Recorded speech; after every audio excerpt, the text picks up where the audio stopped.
ꯃꯌꯥꯝꯕꯨ ꯑꯍꯥꯟꯕꯃꯛꯇꯗ ꯍꯦꯂꯤ ꯃꯩꯁꯅꯥꯝꯅ ꯇꯔꯥꯝꯅ ꯑꯣꯛꯆꯕꯒ ꯂꯣꯏꯅꯅ ꯈꯨꯔꯨꯝꯖꯔꯤ꯫ ꯃꯌꯥꯝꯗ ꯇꯥꯍꯟꯖꯔꯤꯕ ꯋꯥꯔꯤ ꯑꯁꯤꯒꯤ ꯃꯃꯤꯡ ꯀꯣꯅꯨꯡꯒꯤ ꯆꯥꯛꯊꯣꯡꯕꯤ ꯁꯅꯥ, ꯋꯥꯔꯤ ꯑꯁꯤꯕꯨ ꯏꯕꯤꯔꯛꯄꯅ ꯆꯅꯨ ꯂꯩꯃ꯫ ꯋꯥꯔꯤ ꯑꯁꯤ ꯃꯌꯥꯝ ꯄꯨꯟꯅ ꯇꯥꯃꯤꯟꯅꯔꯁꯤ꯫ ꯂꯩꯕꯥꯛ ꯑꯃꯗꯅꯤ, ꯂꯩꯕꯥꯛ ꯑꯗꯨꯒꯤ ꯅꯤꯡꯊꯧ ꯃꯍꯥꯔꯥꯅꯤ ꯑꯅꯤꯒꯤ ꯌꯥꯝꯅ ꯇꯥꯡꯅ ꯐꯪꯖꯈꯤꯕ ꯃꯈꯣꯏ ꯑꯅꯤꯒꯤ ꯃꯆꯥ ꯔꯥꯖꯀꯨꯃꯥꯔ ꯄꯔꯩꯍꯟꯕ ꯃꯇꯝ ꯑꯁꯤꯒꯤ ꯆꯠꯅꯕꯤ ꯏꯊꯛ ꯏꯔꯥꯡꯗ ꯇꯥꯎꯕ ꯃꯤꯑꯣꯏꯅꯤ꯫ ꯔꯥꯖꯀꯨꯃꯥꯔ ꯄꯔꯩꯍꯟꯕ ꯃꯥꯒꯤ ꯀꯥ ꯃꯅꯨꯡ ꯑꯗꯨꯗ ꯍꯪꯒꯠ ꯍꯟꯗꯥ ꯆꯠꯇꯨꯅ ꯁꯥꯟꯅꯔꯤ꯫ ꯆꯠꯂꯤꯕꯅꯤ ꯇꯧꯔꯤꯕꯗꯨ ꯆꯨꯝꯅꯒ ꯆꯠꯄ ꯅꯠꯇꯦ, ꯃꯀꯣꯛꯀ ꯒꯣꯔꯣ ꯒꯣꯔꯣ ꯍꯣꯠꯇꯨꯅ ꯆꯠꯂꯤꯕꯅꯤ꯫ ꯃꯆꯤꯟꯗꯁꯨ ꯁꯥꯎꯅ ꯃꯨꯔꯨꯝ ꯃꯨꯔꯨꯝ ꯁꯣꯜꯂꯝꯃꯤ꯫ ꯑꯩꯁꯤꯕꯨ ꯈꯣꯡꯀꯥꯞ ꯑꯃ ꯐꯥꯎꯕ ꯆꯠꯊꯣꯛꯄ ꯌꯥꯗ꯭ꯔꯗꯤ ꯔꯥꯖꯀꯨꯃꯥꯔꯒ ꯑꯣꯏꯖꯅꯤꯡꯗ꯭ꯔꯦ꯫ ꯀꯅꯥꯅꯣꯃꯇꯪ ꯑꯩꯒꯤ ꯃꯍꯨꯠ ꯁꯤꯜꯂꯒ ꯔꯥꯖꯀꯨꯃꯥꯔ ꯑꯣꯏꯅ ꯑꯣꯏꯕꯤꯌꯨ ꯂꯥꯎ꯫ ꯑꯩ ꯄꯥꯝꯖꯗ꯭ꯔꯦ ꯔꯥꯖꯀꯨꯃꯥꯔꯒ ꯑꯃꯇ꯫ ꯁꯣꯟꯅ ꯁꯣꯟꯅ ꯃꯍꯥꯛꯀꯤ ꯂꯣꯟꯁꯤꯟꯈ꯭ꯔꯕ ꯊꯣꯡ ꯑꯗꯨꯗ ꯀꯣꯛ ꯀꯣꯛ ꯑꯃꯨꯛ ꯊꯤꯜꯂꯝꯃꯤ꯫ ꯀꯅꯥ ꯂꯩ? ꯊꯣꯡꯁꯦ ꯍꯥꯡꯗꯣꯔꯛꯎ꯫ ꯑꯩꯅ ꯍꯥꯏꯔꯤꯕ ꯋꯥꯗꯨ ꯊꯧꯑꯣꯏꯗ꯭ꯔꯕꯗꯤ ꯅꯈꯣꯏꯕꯨ ꯗꯟꯗꯤ ꯄꯤꯒꯅꯤ꯫ ꯃꯍꯥꯛꯅ ꯂꯥꯎꯖꯔꯤꯕꯅꯤ ꯍꯥꯏꯅ ꯇꯧꯔꯤꯕꯗꯣ ꯀꯅꯥꯅꯁꯨ ꯍꯣꯏ ꯃꯥꯏ ꯍꯥꯏꯕꯤꯔꯛꯇꯦ꯫ ꯄꯔꯩꯍꯟꯕꯗꯤ ꯃꯊꯟꯇ ꯄ꯭ꯔꯣꯛ ꯄ꯭ꯔꯣꯛ ꯆꯥꯛꯄ ꯍꯥꯏꯕꯗꯨ ꯑꯣꯏꯔꯝꯃꯤ꯫ ꯄꯔꯩꯍꯟꯕ ꯑꯃꯨꯛꯁꯨ ꯍꯟꯖꯤꯟꯅ ꯂꯥꯎꯔꯝꯃꯤ꯫ ꯅꯣꯏ ꯂꯣꯏ ꯁꯤꯔꯕꯣ? ꯍꯥ? ꯂꯥꯎꯕ ꯌꯥꯕ ꯂꯥꯎꯔꯕꯁꯨ ꯀꯅꯥꯅꯁꯨ ꯇꯥꯕ ꯀꯧꯏ ꯍꯥꯏꯔꯛꯈꯤꯗ꯭ꯔꯦ꯫ ꯄꯔꯩꯍꯟꯕ ꯎꯄꯥꯏ ꯂꯩꯇ ꯃꯍꯥꯛꯀꯤ ꯑꯄꯥꯛꯄ ꯐꯃꯨꯡ ꯑꯗꯨꯗ ꯂꯣꯡꯅ ꯕꯣꯞ ꯂꯥꯎꯅ ꯍꯤꯞꯊꯈꯤꯔꯝꯃꯤ꯫ ꯃꯁꯥ ꯃꯊꯟꯇ ꯋꯥ ꯉꯥꯡꯕꯁꯨ ꯂꯦꯞꯄ ꯅꯠꯇꯦ꯫ ꯐꯩ ꯐꯩ, ꯅꯈꯣꯏ ꯄꯨꯝꯅꯃꯛꯅ ꯍꯦꯛ ꯀꯥꯁꯤꯗꯒꯤ ꯊꯣꯛꯂꯛꯄꯒꯅꯦ ꯊꯕꯛ ꯂꯣꯏꯅ ꯊꯥꯗꯠꯈꯤꯕ, ꯔꯥꯖꯀꯨꯃꯥꯔ ꯑꯩꯒꯤ ꯏꯕꯨꯟꯁꯨ ꯈꯪꯍꯟꯈꯤꯕ꯫ ꯉꯥꯡꯅ ꯉꯥꯡꯅ ꯃꯃꯤꯠꯁꯨ ꯇꯞꯅ ꯎꯏꯁꯤꯜꯂꯝꯃꯤ꯫ ꯅꯨꯡꯊꯤꯜꯒꯤ ꯃꯇꯝꯁꯨ ꯑꯣꯏꯔꯝꯃꯤ꯫ ꯄꯔꯩꯍꯟꯕ ꯃꯥꯕꯨ ꯀꯧꯕꯒꯤ ꯃꯈꯣꯜ ꯇꯥꯕꯗ ꯃꯃꯤꯠ ꯐꯥꯛꯂꯤ ꯐꯥꯛꯂꯤ ꯃꯤꯀꯞ ꯊꯣꯛꯂꯛꯏ꯫ ꯃꯅꯥꯏ ꯅꯨꯄꯤ ꯑꯃꯅ ꯌꯥꯝꯅ ꯀꯤꯅ ꯍꯥꯏꯔꯛꯏ꯫ ꯔꯥꯖꯀꯨꯃꯥꯔꯒꯤ ꯆꯥꯅꯅꯕ ꯄꯨꯖꯔꯛꯏ꯫ ꯄꯔꯩꯍꯟꯕ ꯈꯔꯒ ꯁꯥꯎꯅꯤꯡ ꯁꯥꯎꯅꯤꯡ ꯂꯩꯕꯒ ꯃꯥꯒꯤꯅꯤ ꯍꯥꯏꯅ ꯄꯨꯔꯛꯄ ꯆꯥꯛ ꯍꯥꯞꯄ ꯄꯨꯈꯝ ꯑꯗꯨ ꯄꯥꯏꯗꯨꯅ ꯊꯣꯡꯖꯤꯟ ꯇꯝꯅ ꯂꯪꯂꯝꯃꯤ꯫ ꯄꯨꯡ ꯑꯁꯨꯛ ꯊꯦꯡꯉꯀꯥꯟꯁꯤꯗ ꯀꯅꯥꯅ ꯆꯥꯛ ꯄꯨꯔꯛꯑꯣ ꯍꯥꯏꯒꯦ? ꯅꯨꯄꯤꯗꯨ ꯀꯤꯕꯅ ꯃꯄꯤ ꯐꯥꯎ ꯇꯥꯅ ꯍꯥꯏꯔꯛꯏ꯫ ꯏꯅꯤꯡꯊꯧꯅ ꯍꯥꯏꯔꯛꯄꯅꯤ꯫ ꯃꯄꯥ ꯅꯤꯡꯊꯧꯅ ꯍꯥꯏꯔꯛꯄꯅꯤ ꯍꯥꯏꯕ ꯋꯥꯍꯩꯗꯨꯗ ꯔꯥꯖꯀꯨꯃꯥꯔ ꯄꯔꯩꯍꯟꯕ ꯀꯔꯤꯁꯨ ꯉꯥꯡꯕ ꯉꯝꯂꯝꯗꯦ꯫ ꯄꯔꯩꯍꯟꯕ ꯃꯄꯥ ꯅꯤꯡꯊꯧꯕꯨꯗꯤ ꯑꯁꯨꯛꯀꯤ ꯃꯇꯤꯛ ꯀꯤꯕ ꯍꯥꯏꯕꯗꯨ ꯑꯣꯏꯔꯝꯃꯤ꯫ ꯌꯥꯔꯦ ꯊꯣꯛꯈ꯭ꯔꯣ, ꯆꯥꯏꯔꯤꯕꯁꯤꯡꯁꯦ ꯂꯣꯏꯁꯤꯜꯂꯒ꯫ ꯁ꯭ꯋꯥꯏꯗꯅꯦ ꯄꯦꯄꯥ ꯄꯦꯄꯥ ꯉꯥꯡꯗꯣꯏ ꯃꯍꯨꯠ꯫ ꯅꯨꯄꯤꯗꯨꯁꯨ ꯍꯥꯊꯨ ꯍꯥꯊꯨ ꯄꯔꯩꯍꯟꯕꯅ ꯆꯈꯥꯏꯕꯁꯤꯡ ꯑꯗꯨ ꯂꯣꯏꯁꯤꯟꯗꯨꯅ ꯊꯣꯛꯈꯤꯔꯝꯃꯤ꯫ ꯄꯔꯩꯍꯟꯕꯁꯨ ꯃꯈꯥ ꯇꯥꯅ ꯃꯥꯒꯤ ꯊꯣꯛꯄ ꯑꯃ ꯉꯥꯡꯗꯨꯅ ꯂꯩꯔꯤ꯫ ꯃꯤ ꯈꯤꯇꯪ ꯐꯨꯅꯔꯨꯕꯒꯤꯗꯃꯛꯇꯕꯨ ꯑꯩꯕꯨ ꯍꯦꯛꯇ ꯃꯄꯥꯟ ꯊꯣꯛꯍꯟꯗꯅ ꯊꯝꯕ ꯉꯝꯃꯤ꯫ ꯑꯗꯨꯒ ꯑꯃꯨꯛꯁꯨ ꯃꯇꯥꯎ ꯆꯥꯅꯖꯕ ꯁꯛꯍꯦꯟꯕꯗꯣ ꯈꯪꯅꯤꯡ ꯑꯃꯨꯛ ꯅꯤꯡꯁꯤꯡꯂꯛꯇꯨꯅ ꯈꯪꯍꯥꯏ ꯍꯥꯏꯔꯛꯏ꯫ ꯃꯗꯨꯒꯤ ꯁꯛꯇꯤ ꯍꯦꯟꯗꯅ ꯁꯛꯍꯦꯟꯕ ꯀꯧꯕ ꯅꯨꯄꯥꯗꯨꯁꯨ ꯂꯥꯛꯇꯦꯅꯦ ꯇꯧꯔꯤꯁꯦ꯫ ꯁꯣꯝꯗꯅ ꯁꯛꯍꯦꯟꯕ ꯃꯄꯥꯅ ꯉꯥꯡꯕ ꯌꯥꯕ ꯉꯥꯡꯂꯕ ꯃꯇꯨꯡꯗ ꯃꯍꯥꯛꯁꯨ ꯃꯄꯥꯟ ꯊꯣꯛꯍꯟꯗꯅ ꯊꯝꯂꯝꯃꯤ꯫ ꯁꯛꯍꯦꯟꯕ ꯃꯥꯒꯤ ꯀꯥꯒꯤ ꯊꯣꯡꯗꯨ ꯀꯟꯅ ꯊꯤꯜꯂꯝꯃꯤ꯫ ꯏꯃꯥ, ꯄꯥꯕꯥ, ꯊꯣꯡꯁꯦ ꯑꯝꯇ ꯍꯥꯡꯉꯣ ꯍꯥꯏꯕ, ꯑꯩ ꯃꯇꯨꯡ ꯃꯤ ꯈꯠꯅꯔꯔꯣꯏꯕ꯫ ꯃꯄꯥꯟꯗꯒꯤ ꯁꯛꯍꯦꯟꯕꯒꯤ ꯃꯄꯥ ꯈꯣꯝꯕꯅ ꯁꯥꯎꯅ ꯉꯥꯡꯂꯛꯏ꯫ ꯇꯥꯅꯤꯡꯗꯦꯀꯣ, ꯁ꯭ꯋꯥꯏꯗ ꯌꯥꯝꯅ ꯎꯔꯥꯎ ꯊꯔꯥꯎꯔꯛꯀꯅꯨ꯫ ꯅꯣꯏ ꯊꯣꯡꯁꯦ ꯍꯥꯡꯉꯔꯣꯏꯗ꯭ꯔꯣ?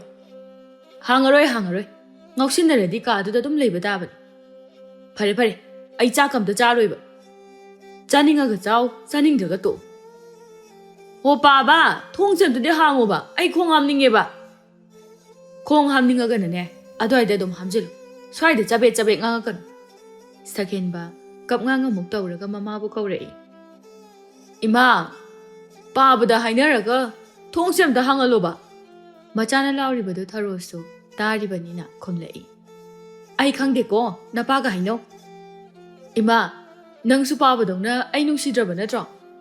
ꯊꯔꯣ ꯍꯟꯗꯛꯇꯤ ꯇꯨꯃꯤꯟꯅ ꯂꯩꯁꯤꯟꯈ꯭ꯔꯦ, ꯈꯨꯝꯕꯁꯨ ꯇꯧꯔꯛꯈꯤꯗ꯭ꯔꯦ꯫ ꯁꯛꯍꯦꯟꯕꯗꯤ ꯃꯃꯥ ꯇꯥꯅꯅꯕ ꯂꯥꯎꯔꯤ꯫ ꯏꯃꯥ, ꯊꯣꯡꯁꯦ ꯍꯥꯡꯉꯣ ꯍꯥꯏꯕꯅꯦ꯫ ꯈꯣꯝꯕ ꯁꯥꯎꯔꯞꯅ ꯍꯥꯏꯔꯛꯏ꯫ ꯊꯣꯡ ꯍꯥꯡꯉꯒ ꯀꯩꯗꯧꯒꯦ ꯍꯥꯏꯕꯅꯣ? ꯀꯩꯁꯨ ꯇꯧꯔꯣꯏ, ꯑꯩꯈꯣꯏ ꯐꯥꯝꯗ ꯆꯠꯂꯨꯒꯦꯅ ꯇꯧꯕꯅꯤ꯫ ꯅꯪꯗꯤ ꯀꯩꯗꯧꯕ ꯆꯠꯇꯣꯏꯕ?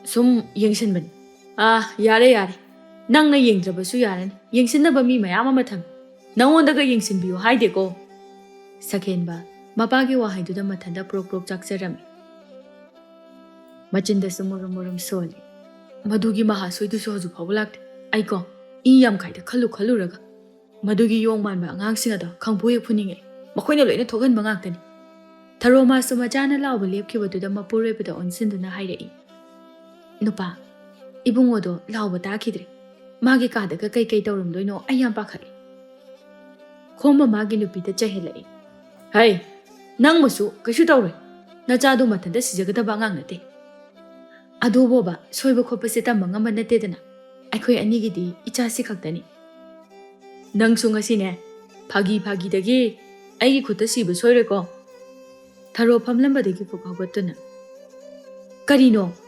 ꯅꯆꯥꯒ ꯅꯨꯡꯁꯤꯕꯒ ꯑꯝꯇ ꯈꯪꯗ꯭ꯔ ꯃꯥꯜꯂꯤ ꯀꯔꯤꯒꯨꯝꯕ ꯏꯆꯥꯁꯤꯅ ꯐꯠꯇ ꯅꯨꯡꯗ ꯊꯣꯛꯑꯕꯗꯤ ꯑꯩꯗꯤ ꯌꯥꯔꯣꯏꯗꯕꯅꯤ ꯅꯨꯄꯤ ꯅꯪꯁꯦ ꯋꯥ ꯌꯥꯝꯅ ꯉꯥꯡꯅꯍꯜꯂꯤꯗ ꯑꯩꯅ ꯇꯧꯔꯤꯕꯁꯦ ꯋꯥꯔꯛꯏꯕꯅꯤ ꯋꯥꯔꯛꯄꯕꯨ ꯁꯨꯃꯥꯏꯅ ꯀꯅꯥꯅ ꯋꯥꯔꯛꯅꯒꯦ ꯏꯪꯅ ꯇꯞꯅ ꯋꯥꯔꯤ ꯁꯥꯟꯅꯔꯁꯨ ꯌꯥꯏ ꯅꯆꯥ ꯑꯁꯤꯗꯤ ꯋꯥꯔꯤ ꯁꯥꯟꯅꯕ ꯌꯥꯗꯦꯅꯦ ꯑꯗꯨꯕꯨꯗꯤꯅꯦ ꯏꯟꯈꯠꯂꯛꯄ ꯃꯇꯝ ꯑꯣꯏꯕꯒꯤꯅꯤ ꯏꯟꯈꯠꯂꯛꯄꯒꯤ ꯑꯣꯏꯕꯩꯅꯤ ꯂꯥꯡ ꯀꯩꯁꯨ ꯀꯥꯏꯗꯦ ꯑꯗꯨꯗꯤ ꯅꯠꯇꯦ ꯃꯤ ꯍꯦꯛꯇ ꯐꯨꯅꯔ ꯂꯩꯔꯝꯃꯤ ꯃꯁꯤꯗ ꯀꯃꯥꯏꯅ ꯋꯥꯔꯤ ꯁꯥꯟꯅꯗꯣꯏꯅꯣ ꯃꯤ ꯐꯨꯅꯕꯕꯨ ꯀꯩꯗꯧꯏ ꯍꯥꯏꯒꯦ ꯅꯨꯄꯥꯅꯤ ꯀꯩꯅꯣ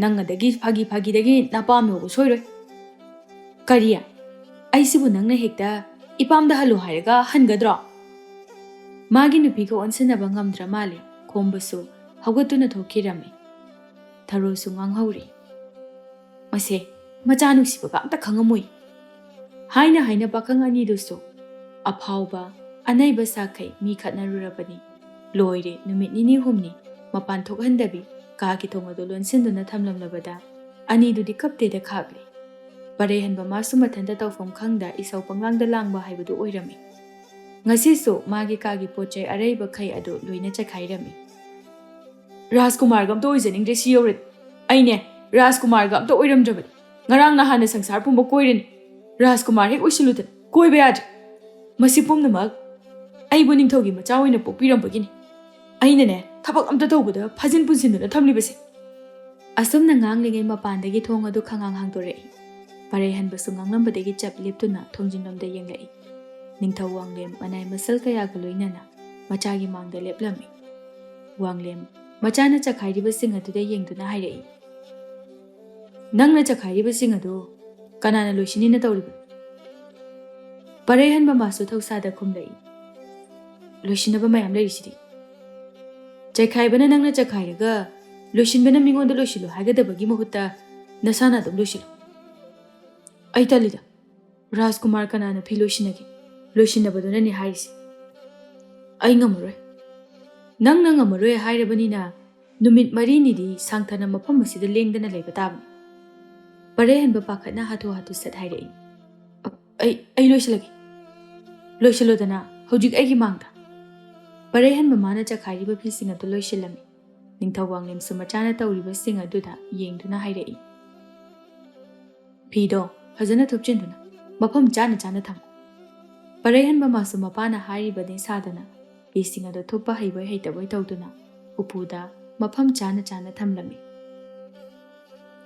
ꯄꯨꯡ ꯑꯃꯃꯝ ꯆꯪꯅ ꯂꯣꯏꯁꯤꯟꯕ ꯂꯣꯏꯔꯕ ꯃꯇꯨꯡꯗ ꯃꯄꯥꯗ ꯁꯠ ꯑꯣꯟꯁꯤꯟꯗꯨꯅ ꯍꯥꯏꯔꯛꯏ ꯂꯣꯏꯁꯤꯟꯕ ꯂꯣꯏꯔꯦ ꯂꯣꯏꯗ꯭ꯔꯤ ꯀꯩ ꯋꯥꯠꯂꯤꯒꯦ ꯐꯤ ꯑꯝꯇ ꯂꯩꯇ꯭ꯔꯤꯁꯤꯗꯤ ꯅꯪꯒꯤ ꯀꯥ ꯃꯣꯠꯂꯤꯕꯁꯤꯡꯁꯦ ꯋꯥꯏ ꯇꯩꯊꯣꯛ ꯑꯁ ꯑꯩ ꯉꯝꯃꯔꯣꯏꯗ ꯑꯗꯨꯗꯤ ꯉꯝꯗ꯭ꯔꯗꯤ ꯅꯨꯃꯤꯠ 4ꯅꯤ ꯒ꯭ꯌꯥꯟ ꯇꯥꯏꯀꯣ ꯄꯔꯩꯍꯟꯕ ꯃꯄꯥꯗ ꯃꯃꯤꯠ ꯈꯥꯅ ꯌꯦꯡꯗꯨꯅ ꯃꯥꯒꯤ ꯀꯥꯗꯨ ꯃꯄꯥꯅ ꯍꯥꯏꯕꯒꯤ ꯃꯇꯨꯡ ꯏꯟꯅ ꯁꯤꯠꯇꯣꯛ ꯅꯥꯟꯗꯣꯛꯄ ꯇꯧꯔꯝꯃꯤ ꯇꯧꯕ ꯌꯥꯕ ꯇꯧꯔꯕ ꯃꯇꯨꯡꯗ ꯃꯄꯥꯗ ꯑꯣꯟꯁꯤꯟꯗꯨꯅ ꯑꯃꯨꯛ ꯍꯥꯏꯔꯛꯏ ꯂꯣꯏꯔꯦ ꯀꯩ ꯑꯃꯨꯛ ꯋꯥꯠꯂꯤꯒꯦ ꯌꯥꯔꯦ ꯂꯣꯏꯔꯦ ꯑꯗꯨꯅꯅꯦ ꯃꯤ ꯑꯃꯨꯛ ꯐꯨꯅꯔꯨꯔꯣ ꯑꯁ ꯑꯩ ꯃꯤ ꯐꯨꯅꯔꯔꯣꯏ ꯍꯥꯏꯔꯒ ꯍꯣꯏꯗ ꯈꯪꯉꯤ ꯏꯆꯥꯒꯤ ꯃꯒꯨꯟ ꯆꯞ ꯆꯥꯅ ꯈꯪꯉꯤ ꯄꯥꯕꯨꯡꯁꯤꯃ ꯅꯆꯥ ꯑꯩꯐꯥꯎ ꯍꯦꯛ ꯊꯥꯖꯕꯤꯗꯦ ꯑꯁꯤꯕꯨ ꯅꯤꯡꯊꯧꯅꯤ ꯍꯩ ꯃꯁꯤ ꯃꯆꯤꯟꯒꯁꯦ ꯈꯨꯝꯃꯤꯅꯦ ꯃꯁꯦ ꯄꯔꯩꯍꯟꯕ ꯍꯟꯗꯛꯇꯤ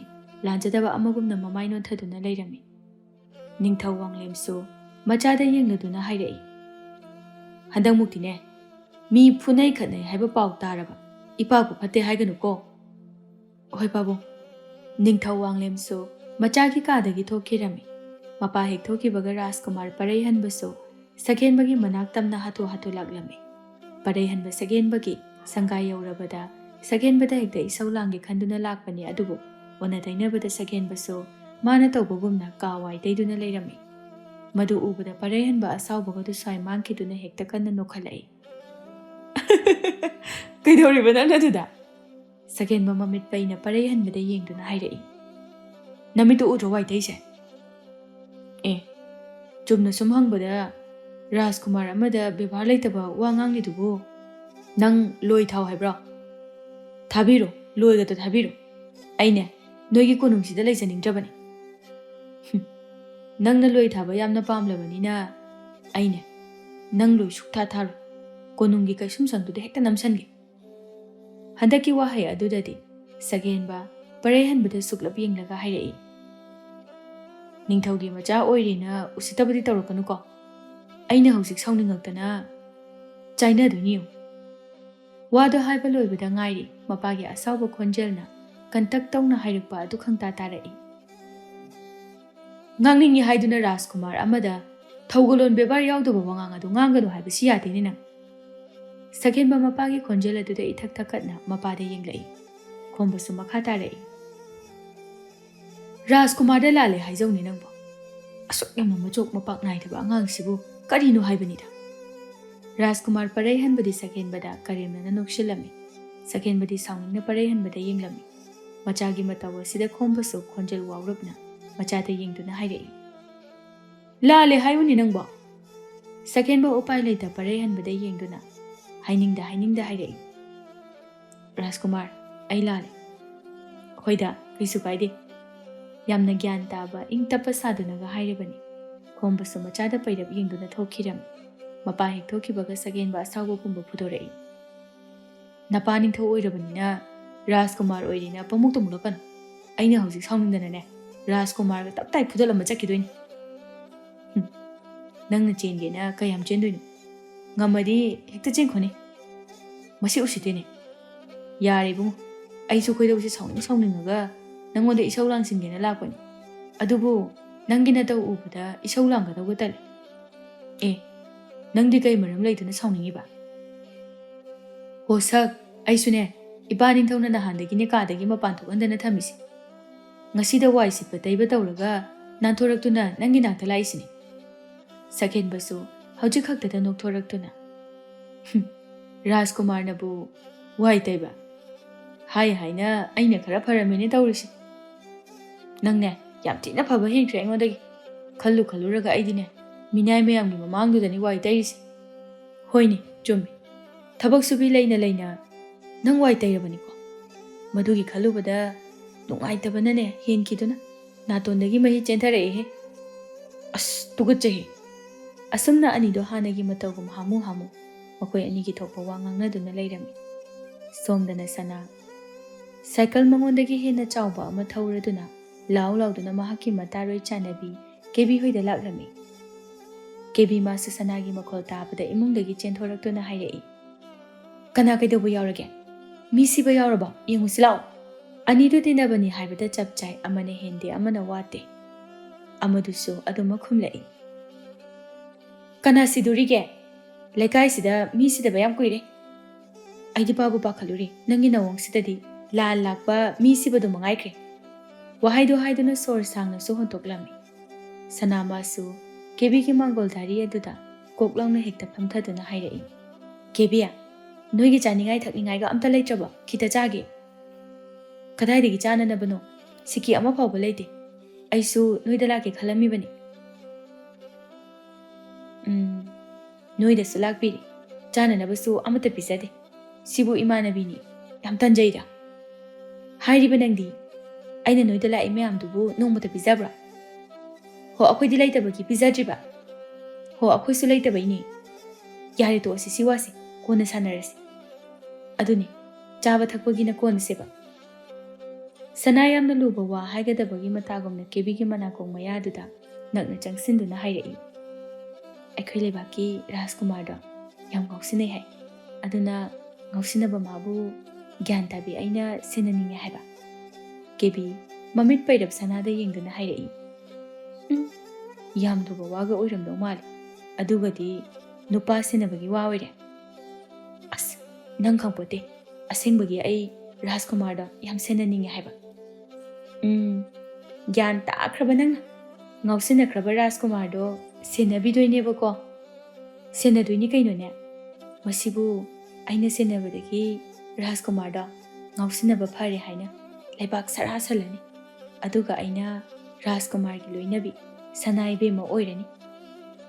ꯑꯣꯏꯔꯅꯤ ꯌꯥꯝꯅ ꯔꯥꯖꯀꯨꯃꯥꯔꯒꯤ ꯃꯁꯛ ꯍꯥꯟꯅ ꯎꯅꯅꯕ ꯍꯣꯠꯅꯖꯈꯣ ꯍꯦꯔꯛꯀꯦꯕꯤ ꯔꯥꯖꯀꯨꯃꯥꯔꯒꯤ ꯃꯁꯛ ꯎꯕ ꯀꯥꯏꯗꯨꯗꯤꯅꯦ ꯑꯩꯉꯣꯟꯗ ꯀꯩꯁꯨ ꯂꯩꯇꯕ ꯊꯕꯛꯅꯤ ꯍꯣ ꯀꯩꯁꯨ ꯂꯩꯇꯕ ꯊꯕꯛꯇꯣ ꯍꯧꯖꯤꯛ ꯐꯥꯎꯕ ꯔꯥꯖꯀꯨꯃꯥꯔ ꯃꯁꯛ ꯎꯕ ꯐꯪꯗ꯭ꯔꯤꯕ ꯅꯠꯇ꯭ꯔꯣ ꯔꯥꯖꯀꯨꯃꯥꯔ ꯃꯁꯛ ꯎꯕ ꯋꯥ ꯑꯣꯏꯅ ꯍꯥꯏ ꯑꯩꯅ ꯎꯅꯤꯡꯉꯗꯤꯅꯦ ꯍꯌꯦꯡ ꯊꯣꯛ ꯍꯦꯛꯇ ꯏꯃꯥꯅ ꯀꯣꯅꯨꯡꯗ ꯆꯥꯛ ꯊꯣꯡꯕ ꯆꯠꯄ ꯃꯇꯝ ꯑꯗꯨꯗ ꯃꯇꯨꯡ ꯏꯟꯅꯔꯒ ꯂꯣꯏꯔꯦ ꯆꯨꯝꯃꯤꯅꯦ ꯅꯣꯏ ꯏꯃꯥ ꯀꯣꯅꯨꯡꯗ ꯆꯥꯛ ꯊꯣꯡꯕ ꯆꯠꯂꯤꯀꯣ ꯁꯅꯥ ꯍꯥꯏꯔ ꯃꯨꯛꯂꯞ ꯈꯨꯝꯂꯛꯏ ꯆꯠꯂꯤ ꯀꯩꯅꯣ ꯅꯪ ꯍꯥꯟꯅ ꯈꯪꯉꯤꯗꯨꯗꯤ ꯈꯪꯉꯤꯅꯦ ꯑꯗꯨꯕꯨꯗꯤ ꯑꯩꯁꯨ ꯉꯥꯏꯍꯥꯛ ꯚꯥꯞ ꯑꯣꯏꯔꯨꯗꯕꯒꯤꯅꯤ ꯍꯧꯖꯤꯛꯇꯤ ꯑꯣꯏꯔꯕ ꯅꯠꯇ꯭ꯔꯣ ꯑꯗꯨꯅ ꯌꯥꯔꯦ ꯂꯥꯛꯑꯣ ꯄꯣꯛꯐꯝꯗꯒꯤ ꯀꯩꯀꯩꯅꯣ ꯈꯔ ꯆꯥꯔꯨꯔꯁꯤ ꯆꯥꯔꯨꯔꯁꯤ ꯅꯪꯒꯤ ꯋꯥꯔꯤꯗꯣ ꯇꯥꯕꯗ ꯆꯥꯛꯀ ꯈꯪꯂꯝ ꯂꯥꯃꯛꯄ ꯐꯥꯎꯔꯛꯏ ꯏꯕꯦꯝꯃ ꯑꯁꯨꯝꯅ ꯁꯅꯥꯅ ꯁꯥꯏꯀꯜꯗꯨ ꯊꯧꯗꯨꯅ ꯀꯦꯕꯤꯅ ꯃꯅꯤꯡꯗ ꯅꯞꯇꯨꯅ ꯄꯣꯠꯐꯝ ꯇꯝꯅ ꯂꯥꯛꯂꯝꯃꯤ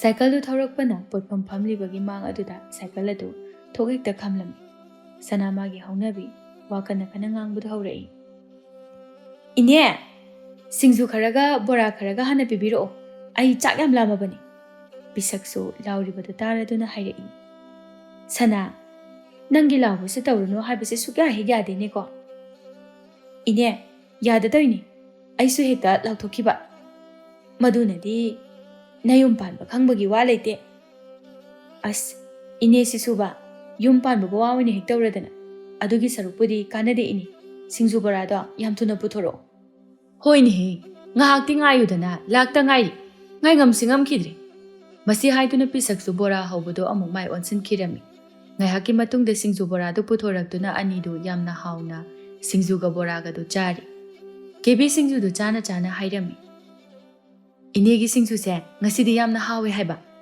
ꯄꯤꯁꯛꯁꯨ ꯅꯣꯛꯂꯗꯨꯅ ꯈꯨꯝꯂꯛꯏ ꯏꯅꯦꯅ ꯍꯥꯎꯅꯅꯕꯅꯤ ꯍꯥꯏꯗꯨꯅ ꯕꯣꯔꯥꯒꯤ ꯃꯀꯨꯝꯗꯒꯤ ꯍꯋꯥꯏꯗꯒꯤ ꯀꯩꯗꯒꯤ ꯃꯌꯥꯝ ꯑꯃ ꯍꯥꯞꯈꯤꯕꯅꯤ ꯑꯗꯨꯅꯔ ꯈꯪꯗꯦ ꯅꯍꯥꯟꯈꯩꯗꯒꯤ ꯉꯁꯤꯅ ꯏꯍꯦꯟ ꯍꯦꯜꯂꯦ ꯍꯥꯏꯕ ꯋꯥꯍꯩꯗꯨ ꯍꯥꯏꯗꯨꯅ ꯁꯤꯡꯖꯨꯗꯣ ꯑꯃꯨꯛ ꯍꯨꯛꯂꯝꯃꯤ ꯑꯁꯨꯝꯅ ꯑꯅꯤꯗꯨ ꯁꯤꯡꯖꯨ ꯕꯣꯔꯥ ꯆꯥꯕ ꯈꯣꯠꯄ ꯂꯣꯏꯔꯕ ꯃꯇꯨꯡꯗ ꯁꯦꯜ ꯄꯤꯔꯝꯂꯗꯨꯅ ꯁꯥꯏꯀꯜ ꯑꯗꯨ ꯑꯃꯨꯛ ꯊꯧꯗꯨꯅ ꯂꯧꯕꯨꯛ ꯄꯔꯦꯡ ꯂꯩꯔꯤꯕ ꯑꯗꯣꯝꯗ ꯑꯃꯨꯛ ꯂꯥꯛꯂꯝꯃꯤ ꯁꯅꯥ ꯁꯥꯏꯀꯜꯗꯨ ꯊꯧꯔꯝꯕꯗꯒꯤ ꯆꯞ ꯂꯦꯞꯇꯨꯅ ꯈꯥꯝꯂꯝꯃꯤ ꯁꯅꯥꯅ ꯁꯥꯏꯀꯜ ꯈꯥꯝꯈꯤꯕ ꯑꯗꯨꯗ ꯀꯦꯕꯤꯁꯨ ꯇꯍꯥ ꯍꯥꯏꯔꯛꯏ ꯁꯥꯏꯀꯜ ꯑꯃꯨꯛ ꯈꯥꯝꯃꯤꯁꯤꯅ ꯀꯩꯗꯧꯔꯒꯦ ꯁ꯭ꯋꯥꯏꯗ ꯉꯥꯏꯍꯥꯛ ꯐꯝꯂꯒ ꯂꯩꯁꯤꯔꯥ ꯅꯨꯡꯁꯤꯠ ꯑꯏꯪꯕ ꯌꯥꯝ ꯁꯤꯠꯂꯤ ꯌꯥꯏ ꯂꯩꯁꯦ ꯑꯩ ꯍꯧꯖꯤꯛ ꯌꯨꯝꯗꯒ ꯍꯟꯖꯤꯟꯅꯤꯡꯗ꯭ꯔꯕꯅꯤ ꯋꯥꯍꯩꯗꯣ ꯍꯥꯏꯗꯨꯅ ꯁꯥꯏꯀꯜ ꯇꯣꯡꯂꯝꯕꯗꯒꯤ ꯀꯨꯝꯊꯔꯝꯃꯤ ꯁꯅꯥꯁꯨ ꯁꯥꯏꯀꯜꯗꯒꯤ ꯀꯨꯝꯊꯔꯛꯇꯨꯅ ꯑꯀꯣꯏꯕꯗꯨꯗ ꯌꯦꯡꯂꯝꯃꯤ ꯌꯦꯡꯅ ꯃꯆꯤꯟꯅ ꯊꯣꯛꯅꯁꯨ ꯍꯥꯏꯔꯝꯃꯤ ꯑꯩꯈꯣꯏ ꯁ꯭ꯋꯥꯏꯁꯦ ꯅꯍꯥꯟꯈꯩꯕꯨ ꯈꯪꯗꯦ ꯌꯥꯝ ꯐꯖꯖꯥꯠꯅꯤꯀꯣ ꯐꯖꯕꯅꯤ ꯂꯧꯕꯨꯛ ꯂꯝꯍꯥꯡ ꯆꯤꯡ ꯄꯥꯠꯀ ꯂꯩꯔꯗꯅ ꯑꯩꯈꯣꯏ ꯌꯨꯝꯁꯦ ꯁ꯭ꯋꯥꯏꯗ ꯁꯥꯔꯒ ꯂꯩꯔꯝꯒꯦꯁꯨ ꯂꯩꯇꯦ ꯑꯩꯈꯣꯏ ꯏꯃꯥꯁꯤꯁꯨ ꯁꯥꯔꯝꯗ꯭ꯔꯕ ꯅꯠꯇ꯭ꯔꯣ ꯌꯥꯝ ꯐꯔꯦ ꯂꯥꯛꯑꯣ ꯂꯧꯕꯨꯛꯀꯤ ꯄꯔꯦꯡꯗ ꯆꯠꯄꯤ ꯁꯥꯟꯅꯧꯁꯤ ꯂꯥꯛꯑꯣ ꯂꯥꯛꯑꯣ ꯑꯁꯤ ꯍꯥꯏꯗꯨꯅ ꯁꯅꯥꯅ ꯍꯥꯟꯅ ꯃꯥꯡ ꯊꯪꯗꯨꯅ ꯀꯨꯝꯊꯈꯤꯔꯝꯃꯤ ꯀꯦꯕꯤꯁꯨ ꯉꯥꯡꯗꯨꯅ ꯁꯅꯥꯒꯤ ꯇꯨꯡ ꯏꯟꯅꯔꯛꯂꯤ ꯃꯥꯅ ꯍꯥꯟꯅ ꯍꯦꯛꯇ ꯆꯠꯈꯤꯅꯤꯕ ꯃꯁꯤ ꯅꯨꯄꯤꯁꯤ ꯁꯣꯝꯗꯅ ꯄꯔꯩꯍꯟꯕꯗꯨ ꯃꯤꯆꯝꯒꯤ ꯐꯤꯖꯣꯜ ꯁꯦꯠ ꯆꯥꯗꯨꯅ ꯀꯣꯅꯨꯡꯗꯒꯤ ꯂꯣꯟꯅ ꯃꯍꯥꯛꯀꯤ ꯆꯥꯟꯅꯖꯕ ꯃꯇꯥꯎ ꯁꯛꯍꯦꯟꯕꯒ ꯄꯨꯟꯅ ꯊꯣꯔꯛꯂꯝꯃꯤ ꯄꯔꯩꯍꯟꯕ ꯃꯁꯥ ꯑꯗꯨ ꯃꯈꯣꯡꯅ ꯁꯥꯡꯅ ꯂꯥꯛꯄꯒꯤ ꯋꯥꯔꯗꯨꯅ ꯍꯥꯏꯔꯛꯏ ꯏꯕꯥꯅꯤꯅ ꯂꯥꯛꯏꯁꯦ ꯐꯅꯗꯤ ꯁꯥꯡꯉ ꯃꯥꯜꯂꯤ ꯑꯗꯨꯅꯦ ꯑꯩꯗꯤ ꯋꯥꯕꯅ ꯌꯥꯗ꯭ꯔꯦ ꯆꯥꯛꯁꯨ ꯂꯥꯝꯈꯠꯂꯛꯑꯦ ꯔꯥꯖꯀꯨꯃꯥꯔꯕꯨ ꯁꯦꯜꯒ ꯑꯝꯇ ꯄꯨꯔꯛꯇ꯭ꯔꯣ ꯀꯥꯏꯗꯩ ꯁꯦꯜꯅꯣ ꯄꯨꯔꯛꯇꯦ ꯑꯝꯇ ꯔꯥꯖꯀꯨꯃꯥꯔꯅꯦꯗꯤ ꯍꯥꯏꯔꯒ ꯁꯦꯜꯒ ꯑꯝꯇ ꯄꯥꯏꯗꯦ ꯅꯪ ꯑꯃ ꯏꯕꯨꯡꯉꯣ ꯔꯥꯖꯀꯨꯃꯥꯔ ꯑꯣꯏꯕꯗ ꯃꯇꯤꯛ ꯆꯥꯗꯦ ꯄꯔꯩꯍꯟꯕ ꯁꯛꯍꯦꯟꯕꯗ ꯃꯃꯤꯠ ꯐꯩꯔꯞ ꯌꯦꯡꯗꯨꯅ ꯑꯩꯒꯤ ꯔꯥꯖꯀꯨꯃꯥꯔꯁꯦ ꯅꯪ ꯑꯣꯏꯅ ꯑꯣꯏꯕꯤꯔꯒꯦꯔꯣ ꯑꯩ ꯔꯥꯖꯀꯨꯃꯥꯔ ꯑꯣꯏꯕ ꯌꯥꯝ ꯇꯜꯂꯦꯕ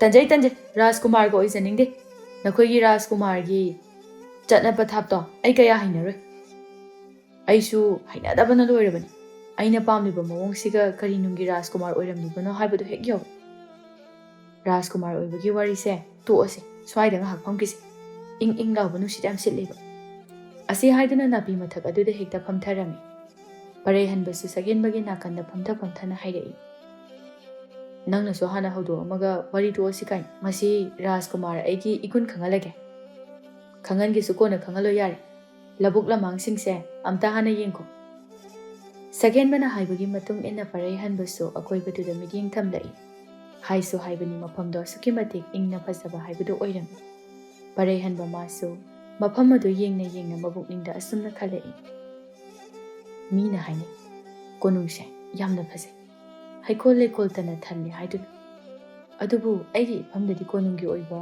ꯈꯨꯠꯁꯦꯝꯒꯤ ꯐꯖꯕꯗꯨꯗꯤ ꯃꯐꯝ ꯑꯁꯤꯒꯤ ꯃꯍꯧꯁꯥꯒꯤ ꯑꯣꯏꯕ ꯐꯖꯕꯗꯨꯅ ꯌꯥꯝꯅ ꯍꯦꯜꯂꯤ꯫ ꯍꯦꯟꯗ꯭ꯔꯗꯤ ꯀꯩꯅꯣꯅꯦ ꯃꯁꯤꯕꯣ? ꯀꯅꯥꯒꯨꯝꯕꯤ ꯈꯔꯅꯗꯤ ꯀꯣꯅꯨꯡꯒꯤ ꯐꯖꯕꯅ ꯍꯦꯜꯂꯤ ꯍꯥꯏꯕꯁꯨ ꯌꯥꯎꯏ꯫ ꯑꯗꯨꯕꯨ ꯑꯩꯗꯤ ꯃꯐꯝ ꯑꯁꯤ ꯈꯨꯠꯁꯦꯝ ꯌꯥꯎꯗꯕ ꯐꯖꯕ ꯑꯁꯤꯅ ꯄꯨꯡꯍꯦꯟ ꯍꯦꯜꯂꯤ꯫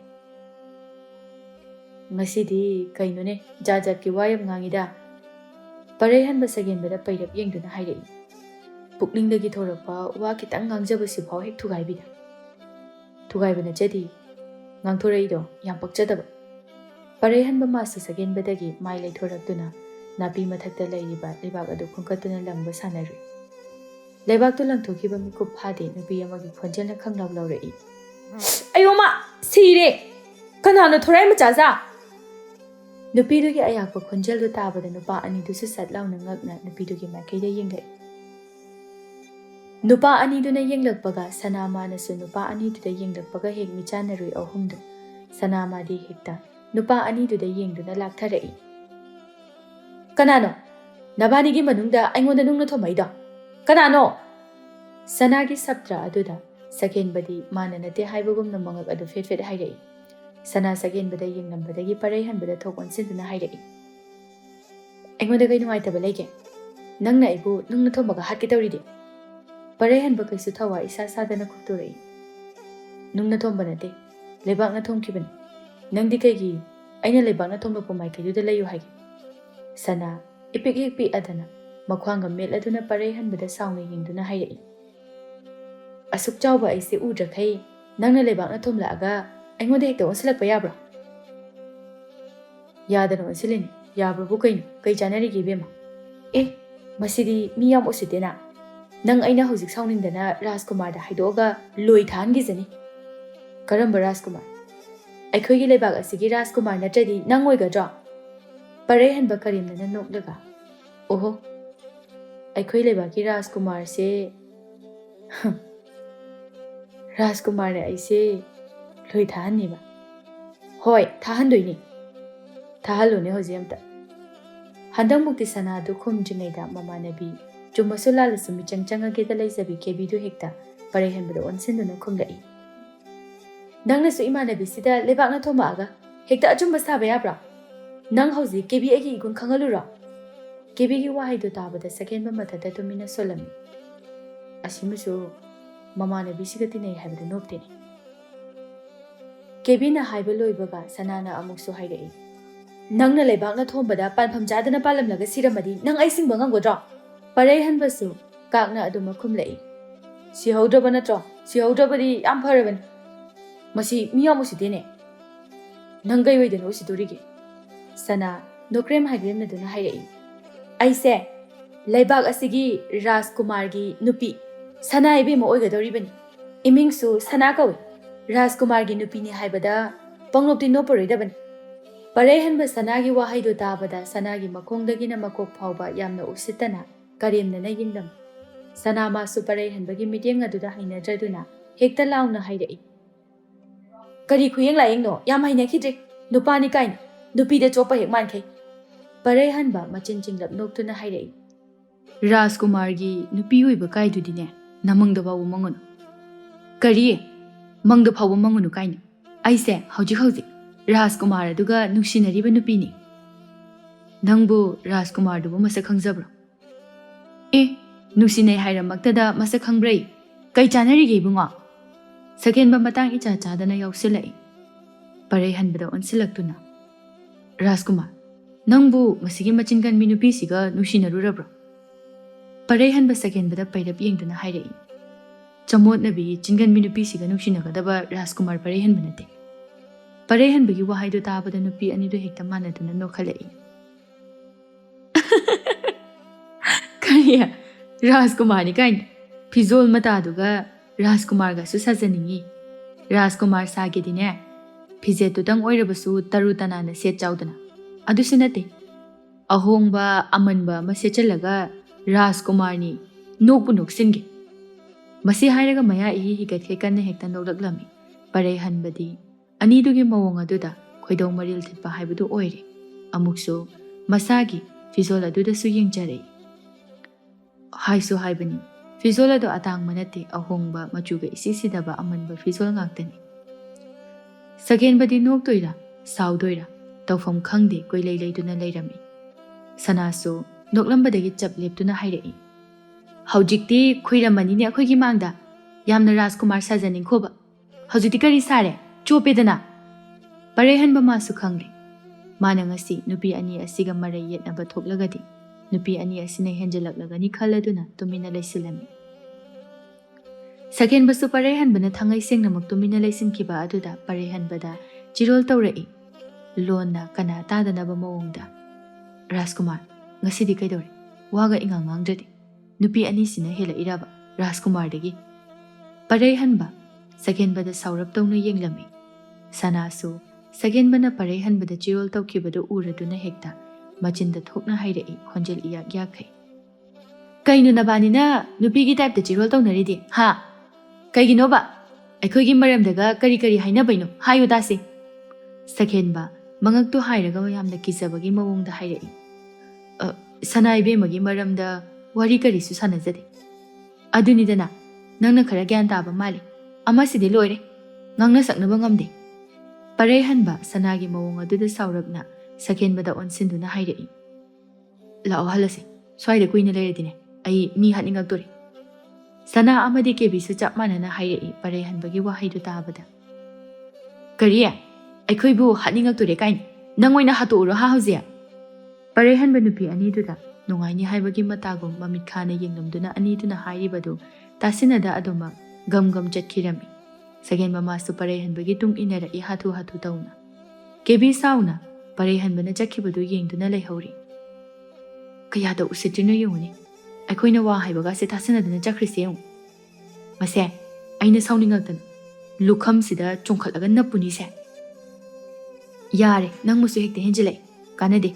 Mathang thengnabadadine ibani changdana naisi naigadabani aigi ichin khanghangi kebi handakte nokfetga tawna hairei ado hojiki nupa ani do masakti loi phajai haiba sanasu kebi na hairakliba waduda masu haibadu yausilai haisu haibani phajaibo ngasai khaibu bhapu oirudi aisu oirudabani hojikhaktada makhoi chakhraga phajaba masaksingdo mitta ureini Kebina hairikliba wadu tabada sana nukmi tawrami. Somdana nupa anidusu konung yauraduna kana ujingai konung manungda lona changlai. Parehanba magi ka hik yaubaga mahaki fizola do hana sasat hongdoklami. Hongdok na isauso langlap tawna hairei. Nupi ni kai, kayada machin kalin, mathang hek thengna gizana. Aina kaidaw ngamgi yengu. Yehe, usit thawaidaba. Hoine, haisu haibani. Hojiki nupi anido yam sathirini. Machinna ikan kai. Mana machin kandana Rajkumar parehanba ingondagi hengadaba nate. Mathang thengna gizana. Aina tawbudo yung. Hoi, taw. Aidi yawba ngamjaroi. Nangoda yawbiyo haidi. Aniduna wari sanaduna leiringai ningthau wanglemdu. Manai masel kayaga loinaduna changlaklami. Parehanbadi kharaga sauningiduga mapana magi kada changakpa asi uraga maithongadu isuk toklami. Wanglemsu hek changakpaga Machada munna yengduna hairei. Nang ngasi kaida chaloi. Mapagi wahangduda parehanbusu masado ipa amuk pakhalai. Wanglemsu amuksu hanjina hanglai. Nachindo khumuni. Kai chaluge. Parehanba handakti latli tawna khumlai. Kem jate. Wanglem machada yamna munna yenglaga.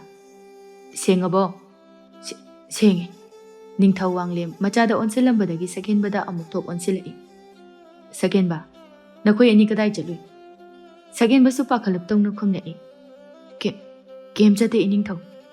Ningthau wanglem ani dugi pakhumdu tabada sor sangna hodok chaduna hairei. Nakhoi ani na chatpa tawba pumba ai loina khang. Matung tumina konungi wangmada mapan thoki khangan. Yeknaba kayana tanja ngairiba matam asida Nakhoi ani na thausadana leiribado leigan. Aigidi, nakhoi ani sokpa yar. Aduga sagenba, nakhoi babungsu aigi nungsiraba marupni.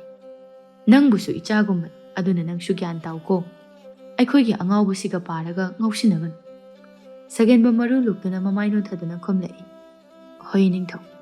Ningthau wanglemsu aroiba oina machada amuktang yenglamduna thokirami. haina numit nini humnisu haujinkiba khanghaude. Sana mangol aduda mamaga launaduna khatnari. Ima, ai ngamoi ko. Imagi mahut silaga konungdaga chak thongga chappaga do ai ngamoi haisini. Ima isa ngamda tawbani mi nangbo. Kai oina ngamjiba ima dia. Ima se handakti kokse ngoping adum tawduna le. Aduna nang matam kharadi imagi mahut sil. Ima, ai tale haiba. Phare. Isana tale hairabani ima adum chatlagi. Khara nungaitana hairappa wahaini mamagi. Sana masu mamagi nungaitaba mawongdu ubada mahaksu upai leita hairai. Ima, yare, ai dum chatlagi. Machana ya thorakpa asida thariksu machada ngakna yenglaktuna hairai. Ichana hairisibu asengbaro. Asengba natradi hojikbu phagi tawkhidra. Aikhoi masisu makok ngawbadagi henduraktana sono juraba khangdi. Adudi ichana su yarabanina hayengdagi hekta chatpa hawru. Rajkumar do chaba thakpa yamna petpani. Aduna nangi haunabido tawba yade. Hera ima, mana petana kayam petoino ai tawgi yengu. He, manarun, madusu mawong ama tawbani ko. Tawningba makhai tawjasanu ai tawgi madugi Rajkumar do. Nangna chatuisi ima pakat. Sum nangi machingduga. Imada adugi damakta wabiyo haide. Madugi Rajkumar do aingonda uru ngawhangi yengu. Wahaido hairamduna phet laukai imungda changkhirami. Thariksu machagi mawong asida matha sana phamduna leihori. Asumna numituma sodumak haujin khirami. Nongalamdaigi mamni tawraba kana duda. Tharikna machanupibu kana haudokli. Sana nangbu haugalune matamse ayau kiba tare. Thengjin kiba khangauroini he. Ima, ai ngaktanga tunggi nangbu thengi haibani ni he. Kadaidagi thengmono nongpha wanganchi. Imagi bema nangsibu karam ngangna sige. Asa tumbam lapanga amte khangde laima. Wahaido haiduna uirum haugalai. Thariksu machana haugalakpasi ubada makhatana hairei. Nachinaya sengto uru adugane iru mai thajaruru. Sana mamada itantana yengduna hairei. Iru lujabaga ngamaro ei. Hai kainune masibo. Chakhum changbada iru lujadana changi hairibro. Adubu kaidawrage ima. Hai madu yaba nate. Nasa nana taru tanana tawgadaba thabak. Asa moina khangadabusu natabadubu. Hai moina khangira khangwina madu phatte. Yam tallida akhoi maase. Phai ga phatte ga yam tawi. Wadu ngangaga leiran thengnanabani matamse thengkini. Hoi he aisu khangi. Asi haiduna phamungdagi kumthaduna yamna thuna chatkirami. Thariksu upai leitam machagi kadagi tapna thorei. Asumna matamsu khangauda haujinkhibana sana masu mayumdagi thuklaktuna konungda laklami. Sanadi konung manungda changbada ngasina ahanba oibana konunggi akoibaduda mityeng thamduna yengli. Chakhumpa bilaiba nupi amana sanabu thariki machani haiduna Chakthongbi sing aduda masak taklami. Sana masu mamagi mahut sinduna ningthau maharani amadi phamnaiba singi chak saruk adu thongba haugatlami. Sana khara mangau thijarabasu cha insang thongbadi mamadagi tadana hairami. Matamsu sum thengjilakpana ningthau maharani amadi Rajkumar gi chak saruk adu manai nupi kharana puraktuna pijarami. Ngasidi Rajkumar parei hanba mama mapaga puna chak chaminarami. Ningthau wanglimdi machada onsin-onsinduna ngangri. Hayengsune punna chak chaminagadabani. Karigumba nangna nathanda tongana chage hairaba. Numituma nang chak pijaroi. Parei hanba suktoktuna mapana nganglibadu tasinada saduna leirami. Maharani na mapuroiba amadi machagi mawongduda wado atopada thairoktuna hairei.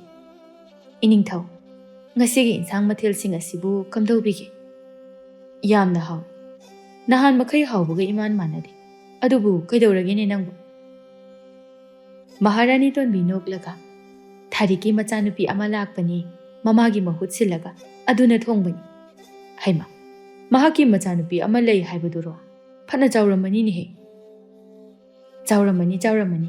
Aisu thengnadri amuktabu kawhalugi. Aduga sakhangnanaba. Wahaido haiba loibaga manai nupi amada sanabu kawro haiduna tharami. Sana masu ningthau maharani anina mabu kawre tabada kari asoiba yauraba jano khanduna pakhat ningthau maharani ani leiba mafam maduda changlaklami. Ningthau maharani ani dusu harau sanabu kawshilami. Bema chango sida pham. Sana ithak thakatna hairei. Iningthau, Maharani, Yani, sum lepke. Parehanba madi. Sanabu ubada masadu khangsau hek sauningapugum tauri. Sanadi parehanbana phamduna leiriba adu uba natte. Magi thokpa chumjing adum Ningthau Maharani anida onsinduna leiri. Sana tapna ki na Ningthau Maharani anida yengduna hairai. Iningthau, Maharani, aina insang thongbada kari kari asoiba yaurage. Ningthau Maharani anina khumba nang jingai. Parehanbana sat hetta mong hadana khumtorai. Nangi insang khuding thum morok yamna yai. Mathangdadi ne thum morok khara khara chamna nabu hono. Ningthau amadi Maharani machanupada munna yengai. Rajkumar parehanbasu mama mapagi mityeng aduda mama mapada sat amu onsilaktuna. Kaino amu yengai duna. Maharani tonbi machagi mawongduda sor sangma hodokjarami. Sana madi mamit mana adu laukthoktunaga parehanbada munna yengai. Wakhaldasu asumna khalami. Loiredana aidi. Masigi nupase Rajkumar oiramabako. Parehanbada yengna kapteda khakli sanadi. Parehanbasu sanada mamit khana yenglami. Maharani tonbidi anidugi mawong adu khangsadabana nukmi tauna sanada onsinduna wangangai. Isadi cha insang thongbana marol ama hairiba. Nasak phajariba. Isabu kari ming kauge. Sanasu parehanbada thamnamba mitengdu sat thaidokduna Maharani tonbida nukmi tauna onsinduna khumdai. Sana kauzai Maharani. Maharani kaudrasu imasum kauda. Nangsu aigi ichagumbu.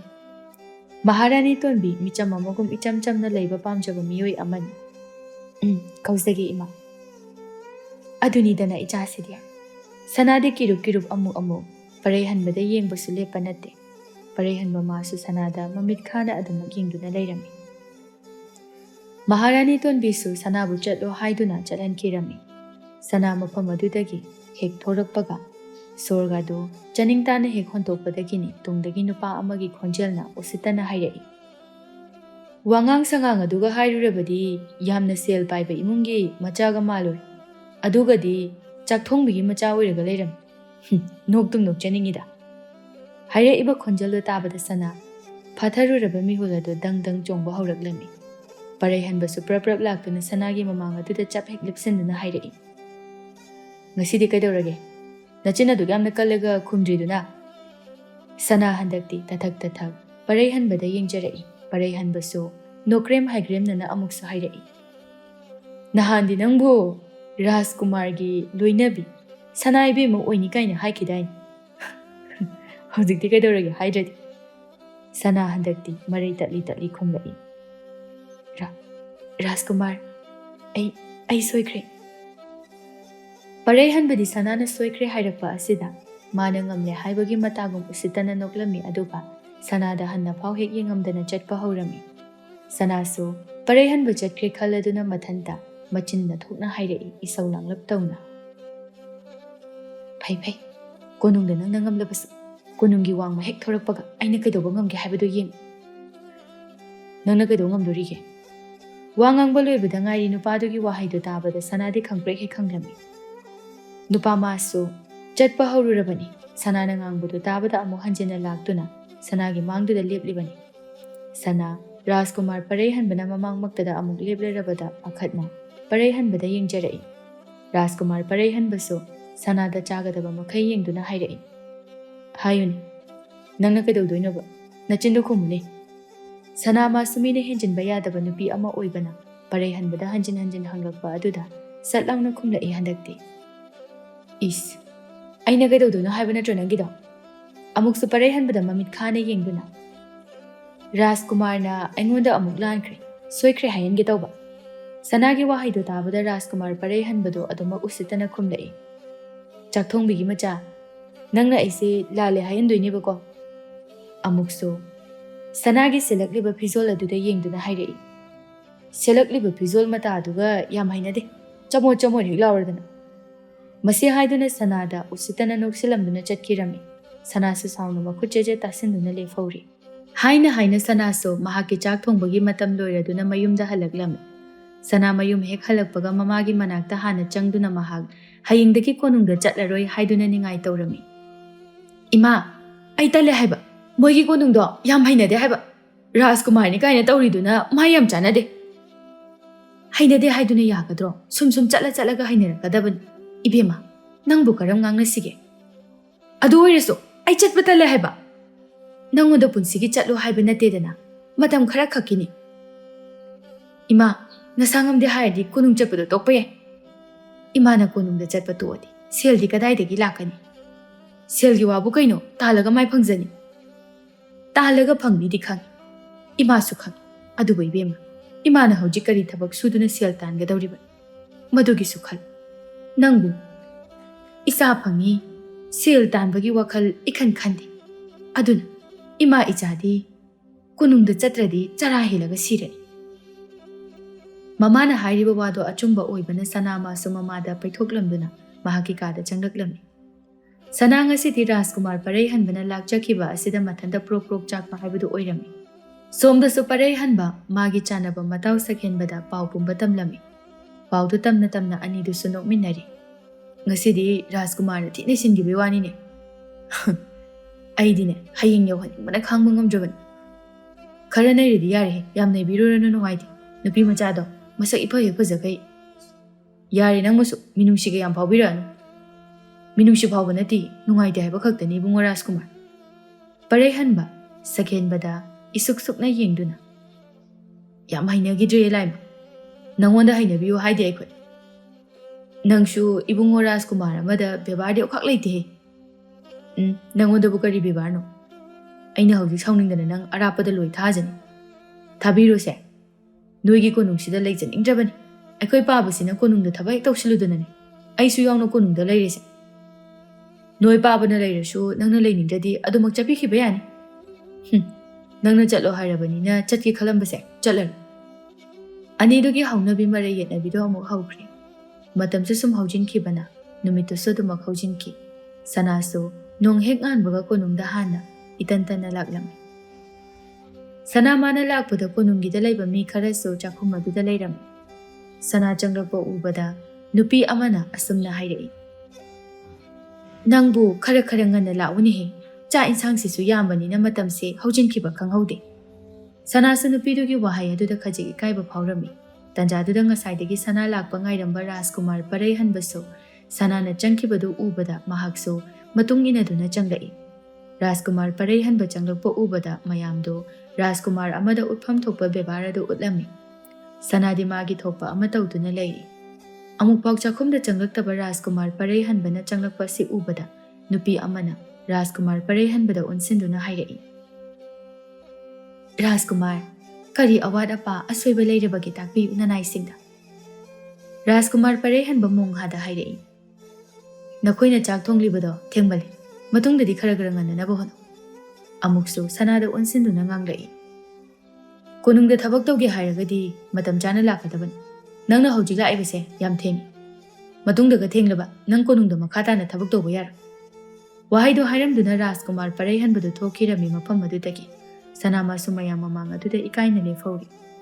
Rajkumar parei hanba hek thokhibaga nakalda lepliba nupi amana hairai. Tawgadaba thabak singse hana tawnanaba tawsi. Natrabadi amu nganga ani thengi haiduna. Nupiduna haibagi matung inna mayamdo magi mathau tawnarami. Ningthau Maharani anigi chak chabagi matam oirakladuna manai nupi kharana chak insang pusilaktuna changlaklami. Mukhoi nungtigi kaidana chaba chak chappham aduda. Mafam aduda Ningthau Maharani anidu khakta nattana kana su leiba uramde. Manai nupi kharadusu Ningthau Maharani anigi awat apa yengnanaba mafam aduda leptuna leirami. Somdasu Rajkumar parei hanbagi kada manai nupi aduna changaktuna Rajkumar gi chak saruk adu pusilaklami. Parei hanba changlakliba nupi aniduda yengduna sadekta hairai. Aigi chak saruk to nakhoi gi chakthongbi gi macha nupi do aduda oina pusilalo yam thuna. Nupi anidusu Rajkumar na adumne hek hairakpaduda khumbangamda mamai adu nonthaduna thokhirami. Haibaga tawbaga sanama na Rajkumar parei hanbagi chak saruk adu pusinduna changlai. Rajkumar gi chak pujarai. Rajkumar parei hanba sanada suyeng hek yengdana hairai. Yare pusilo thuna. Sanasu Rajkumar gi chak insang hapa kon sing adu mafam chana thamlamduna thokhigi hek tawbaga Rajkumar parei hanbana khamlai. Ngaiko kaida jatke habani. Sana chatlambadagi chap leptuna hairei. Thoga ai loishangadaba thabak yam lehori. Adugi loishiluge tawbani. Nangi loishindaba ai khangde. Aigi haibabu aina charingaida nangna ngaigadabani. Sana so handakti manaba talladuna hoi haiduna aduma khumtorei. Rajkumar parei hanbasu makhut masado hamtoktuna chak adu pothaduna chapa haurami. Sana so upai leita Rajkumar parei hanbana charibadu leptuna ngaiduna leirami. Parei hanba masu tawge yauna chak charibadu matam lendana charami. Parei hanbagi matau khangba sanadi saunungbana loirabani wakhaldasu asumna khalami. Tausa sarini dausi thokna pakdedako. Haina sana mana ngai khalaklibadu phanadi makuirabani adubu masu chin kangthokjade adumak leptuna Rajkumar parei hanbana charibadu ngaiduna leirami. Parei hanba masu kona thangdadi chaba khutpasu loiraduna haugatuna thokirami. Sanasu parei hanba thokrabada wai sangna parei hanbana charambasing adu loishilami. Asumna matam masu khangauda haukibana hapta amamukti haujinki Rajkumar parei hanba nungti numit khudingi sanagi asoiba thiraga ngangduiga khotoiga ta tawrami. Ngasisu sanana chakthongliba adugi manakta lepsinduna nganglami. Chakthongbu asiga mona thongnaba khara tarutanana thongbu me matung sumaina mona thongaba nangna taba chakthongbi masindokani. Sana masu sauning leibaga handakti satlauna khumlei. Sinto kaino nangoda kanana sinba yaroiga haige. Oh phai Rajkumar amadana chinhangana khumdabani na nahak dandi phangba tabani. Masi haiduna khonjel kana laurei. Kana le masigi nupise phajinduna thamo. Rajkumar parei hanbagi wahaido tabada anakpada leiramba lanmi nupa khara changsilaktuna sanabu pharami. Sanadi sauna Rajkumar parei hanbada yengba leplamde. Rajkumar parei hanba makhatana hairei. Mafam asidagi puthoraktuna mikup khara kaisum sangda thamgadabani. Haibaga tawbaga sanabu kaisum sangda pushinduna thamlami. Sanadi ngasi Rajkumar parei hanbagi mawungsida sauningbana mapi phautarami. Rajkumar parei hanbasu sanabu phajinduna thamlamba aduda munna yengduna karimnana hairei. Nachin yamna kaningkhodana hojikti kari sare. Sanasu sauningbagi mayaina machin khumbadu leplamde. Khumningda tokani. Masida Rajkumar na panabiyo haide. Parei hanbadi sanana machinga khumlakpa asida amuksu sauna lanmi nupi amada onsinduna laurei. Doi kana le. Masigi machin khumliba nupi se machin khumba leptriba phabu phudo. Rajkumar parei hanbana haibagi matung ina lanmi nupi amana sanabu yotki chaiduna phurami. Sanasu anabagi chaina khangnanaba honabada mapi oro tana Rajkumar parei hanbada warauna yenglei. Parei hanbadi usitana nokli sanagi matau uraga nokna su hairei.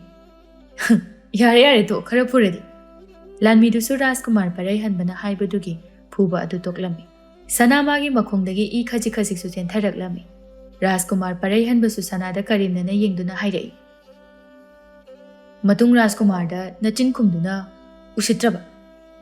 Sidagi henbadandi phangani khau. Masi haiduna mahaksu sanabu thadokro haiduna sinaramduna mahaksu thokirami. Sanasu mafam aduda hik launa kaptuna lehauri. Makhongdusu nabana chatpa phawba ngamdaba haibadu oirami.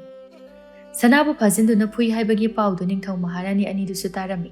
Ningthau wanglemdi sauna machana leiriba ka aduda changlai. Maharani tonbidi sanana leiriba ka manak aduda chattuna sanagi asopadu yenglami. Rajkumar parei hanba mapana sauna changlakpa asi ubada masado ipapa khalami. Ningthau wanglemsu hek changakpaga machanupagi maida khupakna amuktang oina setlauna tharami aduga machada sauna yengduna hairei. Nangna ngasi tawramliba thabakse kari hai nupi machaduna nangoda kari tawrakpagi damak nangna nupi machadu phajinduna phui hairibase. Rajkumar parei hanba mapagi asauba maithongdu ubada wangang bangamda mamainon thaduna leiram. Ningthau wanglemna hanjin hanglai asauba khonjelda. Khumuni na chindu haujikna karigi khumba ngamjiban. Parei hanba handakti mapada yamna kina yengduna khumlai.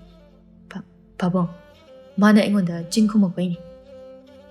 Nangna mingonda ngangdana mina chin khumlakpa haunade nangonda kari ngangoi. Chakthongbada tarutanana thongo haiba khaktani. Aduda mana ingonda onsinduna hangatna khumakpani. Ningthau wanglem machada munna yengduna nangdi kaidobagi migi chakthokthongna changuriba. Chak loirabana yengbo changubani. ꯑꯇꯩ ꯂꯩꯔꯤꯕꯁꯤꯡ ꯑꯗꯨꯗ ꯉꯥꯡꯗꯗꯅ ꯅꯪꯗꯤ ꯀꯩꯗꯧꯕꯒꯤ ꯅꯨꯄꯤ ꯃꯆꯥꯗꯨꯗ ꯑꯇꯝꯅꯅ ꯉꯥꯡꯂꯤ? ꯑꯇꯝꯅꯅ ꯍꯥꯏꯕ ꯅꯠꯇꯦ, ꯑꯩꯈꯣꯏ ꯍꯩ ꯍꯥꯏꯗꯅ ꯍꯦꯛꯇ ꯅꯨꯄꯤ ꯃꯆꯥꯗꯨꯅ ꯃꯆꯤꯟ ꯈꯨꯝꯂꯛꯄ ꯌꯥꯕ ꯅꯠꯇꯦꯅꯦ. ꯑꯗꯨꯒ ꯅꯪ ꯅꯨꯄꯤ ꯃꯆꯥꯗꯨꯗ ꯂꯥꯜꯂꯦ ꯍꯥꯏꯖꯧ. ꯑꯩꯗꯤ ꯀꯩꯗꯧꯕꯒꯤ ꯍꯥꯏꯗꯣꯏꯕ? ꯁꯨꯛꯍꯥꯏ ꯍꯥꯏꯔꯣꯏ. ꯅꯪ ꯍꯥꯏꯔꯔꯣꯏ ꯍꯥꯏꯕ ꯅꯠꯇ꯭ꯔꯣ? ꯐꯩ ꯐꯩ. ꯑꯗꯨ ꯑꯣꯏꯕ ꯇꯥꯔꯒꯗꯤ ꯅꯪꯕꯨ ꯀꯩꯁꯨꯝ ꯁꯪꯗ ꯅꯝꯁꯤꯟꯗꯨꯅ ꯊꯝꯒꯅꯤ. ꯍꯟꯗꯛꯀꯤ ꯃꯄꯥꯒꯤ ꯋꯥꯍꯩ ꯑꯗꯨꯗꯗꯤ ꯔꯥꯖꯀꯨꯃꯥꯔ ꯄꯔꯩꯍꯟꯕꯁꯨ ꯍꯥꯊꯨ ꯍꯥꯊꯨ ꯇꯧꯅ ꯍꯥꯏꯔꯛꯏ. ꯑꯩ ꯍꯥꯏꯒꯦ. ꯑꯩ ꯃꯉꯣꯟꯗ ꯂꯥꯜꯂꯦ ꯍꯥꯏꯒꯦ. ꯅꯨꯄꯤ ꯃꯆꯥꯗꯣ ꯍꯦꯛ ꯎꯕꯒ ꯅꯪ ꯃꯉꯣꯟꯗ ꯂꯥꯜꯂꯦ ꯍꯥꯏꯒꯗꯕꯅꯤ. ꯍꯦꯛ ꯍꯥꯏꯗ꯭ꯔꯕ ꯅꯁꯥꯅ ꯈꯪꯉꯨ. ꯋꯥꯍꯩꯗꯣ ꯍꯥꯏꯔꯝꯗꯨꯅ ꯍꯥꯊꯨ ꯍꯥꯊꯨ ꯑꯃꯨꯛ ꯊꯣꯛꯈꯤꯔꯝꯃꯤ. ꯄꯔꯩꯍꯟꯕ ꯃꯄꯥ ꯍꯦꯛ ꯊꯣꯛꯈꯤꯕꯒ ꯁꯣꯔ ꯁꯥꯡꯅ ꯍꯣꯟꯗꯣꯛꯆꯔꯝꯃꯤ. ꯈꯔ ꯅꯦ ꯇꯥꯕꯒꯨꯝꯅ ꯑꯗꯨꯒ ꯑꯃꯨꯛꯁꯨ ꯁꯅꯥꯗ ꯂꯥꯜꯂꯦ ꯍꯥꯏꯖꯅꯤ ꯈꯟꯕꯗ ꯃꯊꯥ ꯁꯥꯕꯅ ꯂꯣꯏꯔꯝꯃꯤ. ꯑꯁꯨꯝꯅ ꯅꯨꯃꯤꯗꯥꯡ ꯋꯥꯏꯔꯝꯒꯤ ꯃꯇꯝꯁꯨ ꯑꯣꯏꯔꯛꯂꯝꯃꯤ. ꯁꯀꯦꯟꯕ ꯄꯔꯩꯍꯟꯕꯗ ꯃꯥꯒꯤ ꯊꯣꯛꯄ ꯑꯃ ꯉꯥꯡꯉꯤ. ꯅꯪꯗꯤ ꯀꯩꯗꯧꯕꯒꯤ ꯅꯨꯄꯤ ꯃꯆꯥꯗꯨꯕꯨ ꯐꯥꯖꯤꯟꯗꯨꯅ ꯊꯝꯂꯨꯔꯤꯕꯅꯣ ꯍꯥꯏꯕꯅꯤꯗ. ꯑꯩꯁꯨ ꯚꯥꯞ ꯑꯣꯏꯍꯧꯗ꯭ꯔꯦ. ꯁꯥꯎꯅꯤꯡꯕꯒꯤ ꯃꯌꯥꯏꯅꯤ. ꯁꯥꯎꯅꯤꯡꯕꯒꯤ ꯃꯌꯥꯏꯅ ꯋꯥꯈꯜ ꯈꯟꯊꯗꯅ ꯇꯧꯔꯨꯕ ꯊꯕꯛꯅ ꯍꯧꯖꯤꯛꯇꯤ ꯅꯄꯥꯒꯤ ꯈꯨꯄꯥꯛꯁꯨ ꯆꯥꯔꯦꯗꯅ. ꯃꯗꯨꯗꯁꯨ ꯅꯠꯇꯅ ꯅꯨꯄꯤꯗꯨꯗꯁꯨ ꯂꯥꯜꯂꯦ ꯍꯥꯏꯖꯗꯣꯔꯦ ꯅꯠꯇ꯭ꯔꯣ? ꯑꯁ ꯑꯩ ꯃꯊꯥ ꯌꯥꯝ ꯁꯥꯏꯗ. ꯁꯥꯅꯤ ꯁꯥꯅꯤ. ꯅꯪꯅ ꯁꯥꯗꯅ ꯀꯅꯥꯅ ꯁꯥꯅꯤ ꯍꯥꯏꯒꯦ? ꯅꯪꯃꯁꯨ ꯄꯉꯥꯡꯗ ꯉꯥꯡꯉꯤ. ꯉꯥꯡꯕ ꯇꯥꯕꯅꯤ. ꯅꯪꯅ ꯉꯁꯤ ꯇꯧꯔꯨꯔꯤꯕ ꯃꯑꯣꯡꯗꯣ ꯌꯥꯝ ꯂꯥꯜꯂꯦ. ꯌꯥꯔꯦ, ꯅꯪꯃꯁꯨ ꯇꯥꯅꯤꯡꯗ꯭ꯔꯦ. ꯍꯧꯖꯤꯛꯇꯅ ꯅꯨꯄꯤꯗꯨꯒꯤ ꯃꯤꯆꯪꯒ ꯆꯪꯒꯗꯅ. ꯍꯣ ꯃꯇꯥꯡ ꯃꯇꯥꯡꯅꯅꯦ. ꯄꯔꯩꯍꯟꯕ ꯁꯒꯦꯟꯕꯅ ꯉꯥꯡꯂꯤꯕꯗꯨ ꯇꯥꯁꯤꯜꯂꯨꯗꯦ ꯃꯊꯥ ꯁꯥꯅ ꯍꯪꯒꯠ ꯍꯟꯗꯥ ꯆꯠꯇꯨꯅ ꯂꯩꯔꯝꯃꯤ. ꯍꯥꯏꯅ ꯅꯨꯃꯤꯠꯇꯨꯁꯨ ꯑꯗꯨꯃꯛ ꯍꯧꯖꯤꯟꯈꯤꯔꯝꯃꯤ. ꯃꯊꯪꯒꯤ ꯅꯨꯃꯤꯠꯅꯤ. ꯄꯔꯩꯍꯟꯕ ꯑꯌꯨꯛ ꯉꯟꯇꯥꯗꯒꯤ ꯃꯍꯥꯛꯅ ꯁꯅꯥꯕꯨ ꯂꯥꯛꯄ ꯉꯥꯏꯔꯛꯂꯤꯕ ꯑꯗꯨ. ꯉꯥꯏ ꯍꯥꯏꯖꯕ ꯈꯛꯇꯅꯤ, ꯂꯥꯛꯄ ꯀꯧꯕꯗꯤ ꯂꯩꯔꯝꯗꯦ. ꯄꯔꯩꯍꯟꯕ ꯃꯤꯉꯣꯟꯗ ꯍꯪꯕꯁꯤꯇꯟ ꯎꯄꯥꯏ ꯂꯩꯇ ꯍꯪꯒꯠ ꯍꯟꯗꯥ ꯆꯠꯇꯨꯅ ꯂꯩꯔꯝꯃꯤ. ꯅꯨꯃꯤꯠꯇꯨꯃꯗꯤ ꯁꯅꯥ ꯀꯣꯅꯨꯡꯗ ꯂꯥꯛꯇꯕ ꯍꯥꯏꯕꯗꯨ ꯑꯣꯏꯔꯝꯃꯤ. ꯄꯔꯩꯍꯟꯕꯁꯨ ꯎꯄꯥꯏ ꯂꯩꯇ ꯃꯍꯥꯛꯀꯤ ꯀꯥꯗ ꯑꯃꯨꯛ ꯆꯪꯉꯛꯇꯨꯅ ꯂꯩꯔꯝꯃꯤ. ꯑꯁꯨꯝꯅ ꯅꯨꯃꯤꯠ ꯅꯤꯅꯤ ꯍꯨꯝꯅꯤ ꯍꯧꯖꯤꯟꯈ꯭ꯔꯕ ꯃꯇꯨꯡꯅꯤ. ꯄꯔꯩꯍꯟꯕ ꯅꯣꯡ ꯅꯤꯅꯤ ꯑꯁꯤꯗ ꯁꯅꯥꯕꯨ ꯎꯗ꯭ꯔꯕꯗ ꯃꯁꯥꯗꯨ ꯂꯩꯇꯥꯐꯝ ꯈꯪꯗꯕ ꯍꯥꯏꯕꯗꯨ ꯑꯣꯏꯔꯝꯃꯤ. ꯑꯃꯨꯛꯁꯨ ꯁꯅꯥꯅ ꯀꯞꯈꯤꯕꯗꯨ ꯅꯤꯡꯁꯤꯡꯂꯨꯔꯒ ꯅꯤꯡꯉꯝꯗꯕꯁꯨ ꯐꯥꯎꯔꯛꯄꯒꯨꯝ ꯇꯧꯔꯛꯏ. ꯉꯁꯤꯁꯨ ꯅꯍꯥ ꯃꯈꯩ ꯃꯇꯧꯒꯨꯝꯅ ꯁꯅꯥꯕꯨ ꯂꯥꯛꯄ ꯉꯥꯏꯔꯝꯃꯤ. ꯃꯆꯤꯟꯗꯁꯨ ꯃꯨꯔꯨꯝ ꯃꯨꯔꯨꯝ ꯁꯣꯜꯂꯤ. ꯃꯗꯨꯒꯤ ꯅꯨꯄꯤꯗꯨꯕꯨ ꯉꯁꯤꯁꯨ ꯂꯥꯛꯑꯔꯣꯏꯗꯣꯏꯖꯥꯠꯂ? ꯃꯥꯕꯨ ꯀꯌꯥꯝ ꯊꯤꯅ ꯁꯣꯛꯄꯖꯥꯠꯅꯤ? ꯑꯩꯁꯨꯕ ꯋꯥꯈꯜꯁꯦ ꯍꯦꯛ ꯈꯟꯊꯍꯧꯗ꯭ꯔꯦꯗ. ꯁꯣꯟꯅꯁꯨ ꯀꯣꯅꯨꯡꯒꯤ ꯁꯅꯊꯣꯡꯗꯁꯨ ꯌꯦꯡꯕ ꯂꯦꯞꯇꯦ. ꯁꯨꯝ ꯌꯦꯡꯂꯤꯉꯩ ꯂꯥꯞꯇꯛꯅ ꯁꯅꯥꯅ ꯆꯪꯂꯛꯄꯗꯨ ꯍꯦꯛ ꯎꯔꯨꯔꯦ. ꯄꯔꯩꯍꯟꯕ ꯁꯅꯥ ꯎꯕꯗ ꯉꯁꯤꯗꯤ ꯃꯤꯍꯨꯜ ꯑꯗꯨ ꯈꯪꯆꯣꯡ ꯈꯪꯆꯣꯡ ꯍꯦꯛ ꯆꯣꯡꯂꯛꯂꯝꯃꯤ. ꯄꯔꯩꯍꯟꯕ ꯃꯊꯕꯥꯛ ꯑꯗꯨꯗ ꯄꯥꯏꯁꯤꯟꯖꯗꯨꯅ ꯑꯃꯨꯛꯁꯨ ꯍꯥꯏꯖꯔꯤ. ꯀꯩꯅꯣ, ꯃꯤꯍꯨꯜꯁꯦ ꯀꯩꯅꯣꯝ ꯇꯧꯔꯤ. ꯅꯍꯥꯟꯈꯩꯒ ꯏꯃꯥꯟ ꯃꯥꯟꯅꯗꯦ. ꯍꯥꯏꯅ ꯁꯅꯥꯁꯨ ꯄꯔꯩꯍꯟꯕꯒꯤ ꯃꯅꯥꯛꯇ ꯁꯨꯝ ꯅꯛꯁꯤꯜꯂꯛꯂꯝꯃꯤ. ꯁꯅꯥꯗꯤ ꯄꯔꯩꯍꯟꯕ ꯂꯦꯞꯇꯨꯅ ꯂꯩꯔꯤꯕꯗꯨ ꯎꯁꯟꯅꯔꯝꯗꯅ ꯆꯠꯈꯤꯒꯦ ꯍꯦꯛ ꯇꯧꯕꯒ ꯄꯔꯩꯍꯟꯕꯅ ꯁꯅꯥꯕꯨ ꯀꯧꯔꯛꯂꯝꯃꯤ. ꯁꯅꯥ. ꯀꯩ ꯍꯥꯏꯒꯦ ꯔꯥꯖꯀꯨꯃꯥꯔ? ꯄꯔꯩꯍꯟꯕ ꯃꯈꯨꯠꯇꯨꯅ ꯂꯨꯈꯝꯗ ꯄꯥꯏꯔꯗꯨꯅ ꯍꯥꯏꯔꯛꯏ. ꯑꯩꯁꯦ ꯅꯪꯉꯣꯟꯗ ꯁꯣꯏꯈ꯭ꯔꯦ ꯍꯥꯏꯒꯦ ꯇꯧꯕꯅꯤ.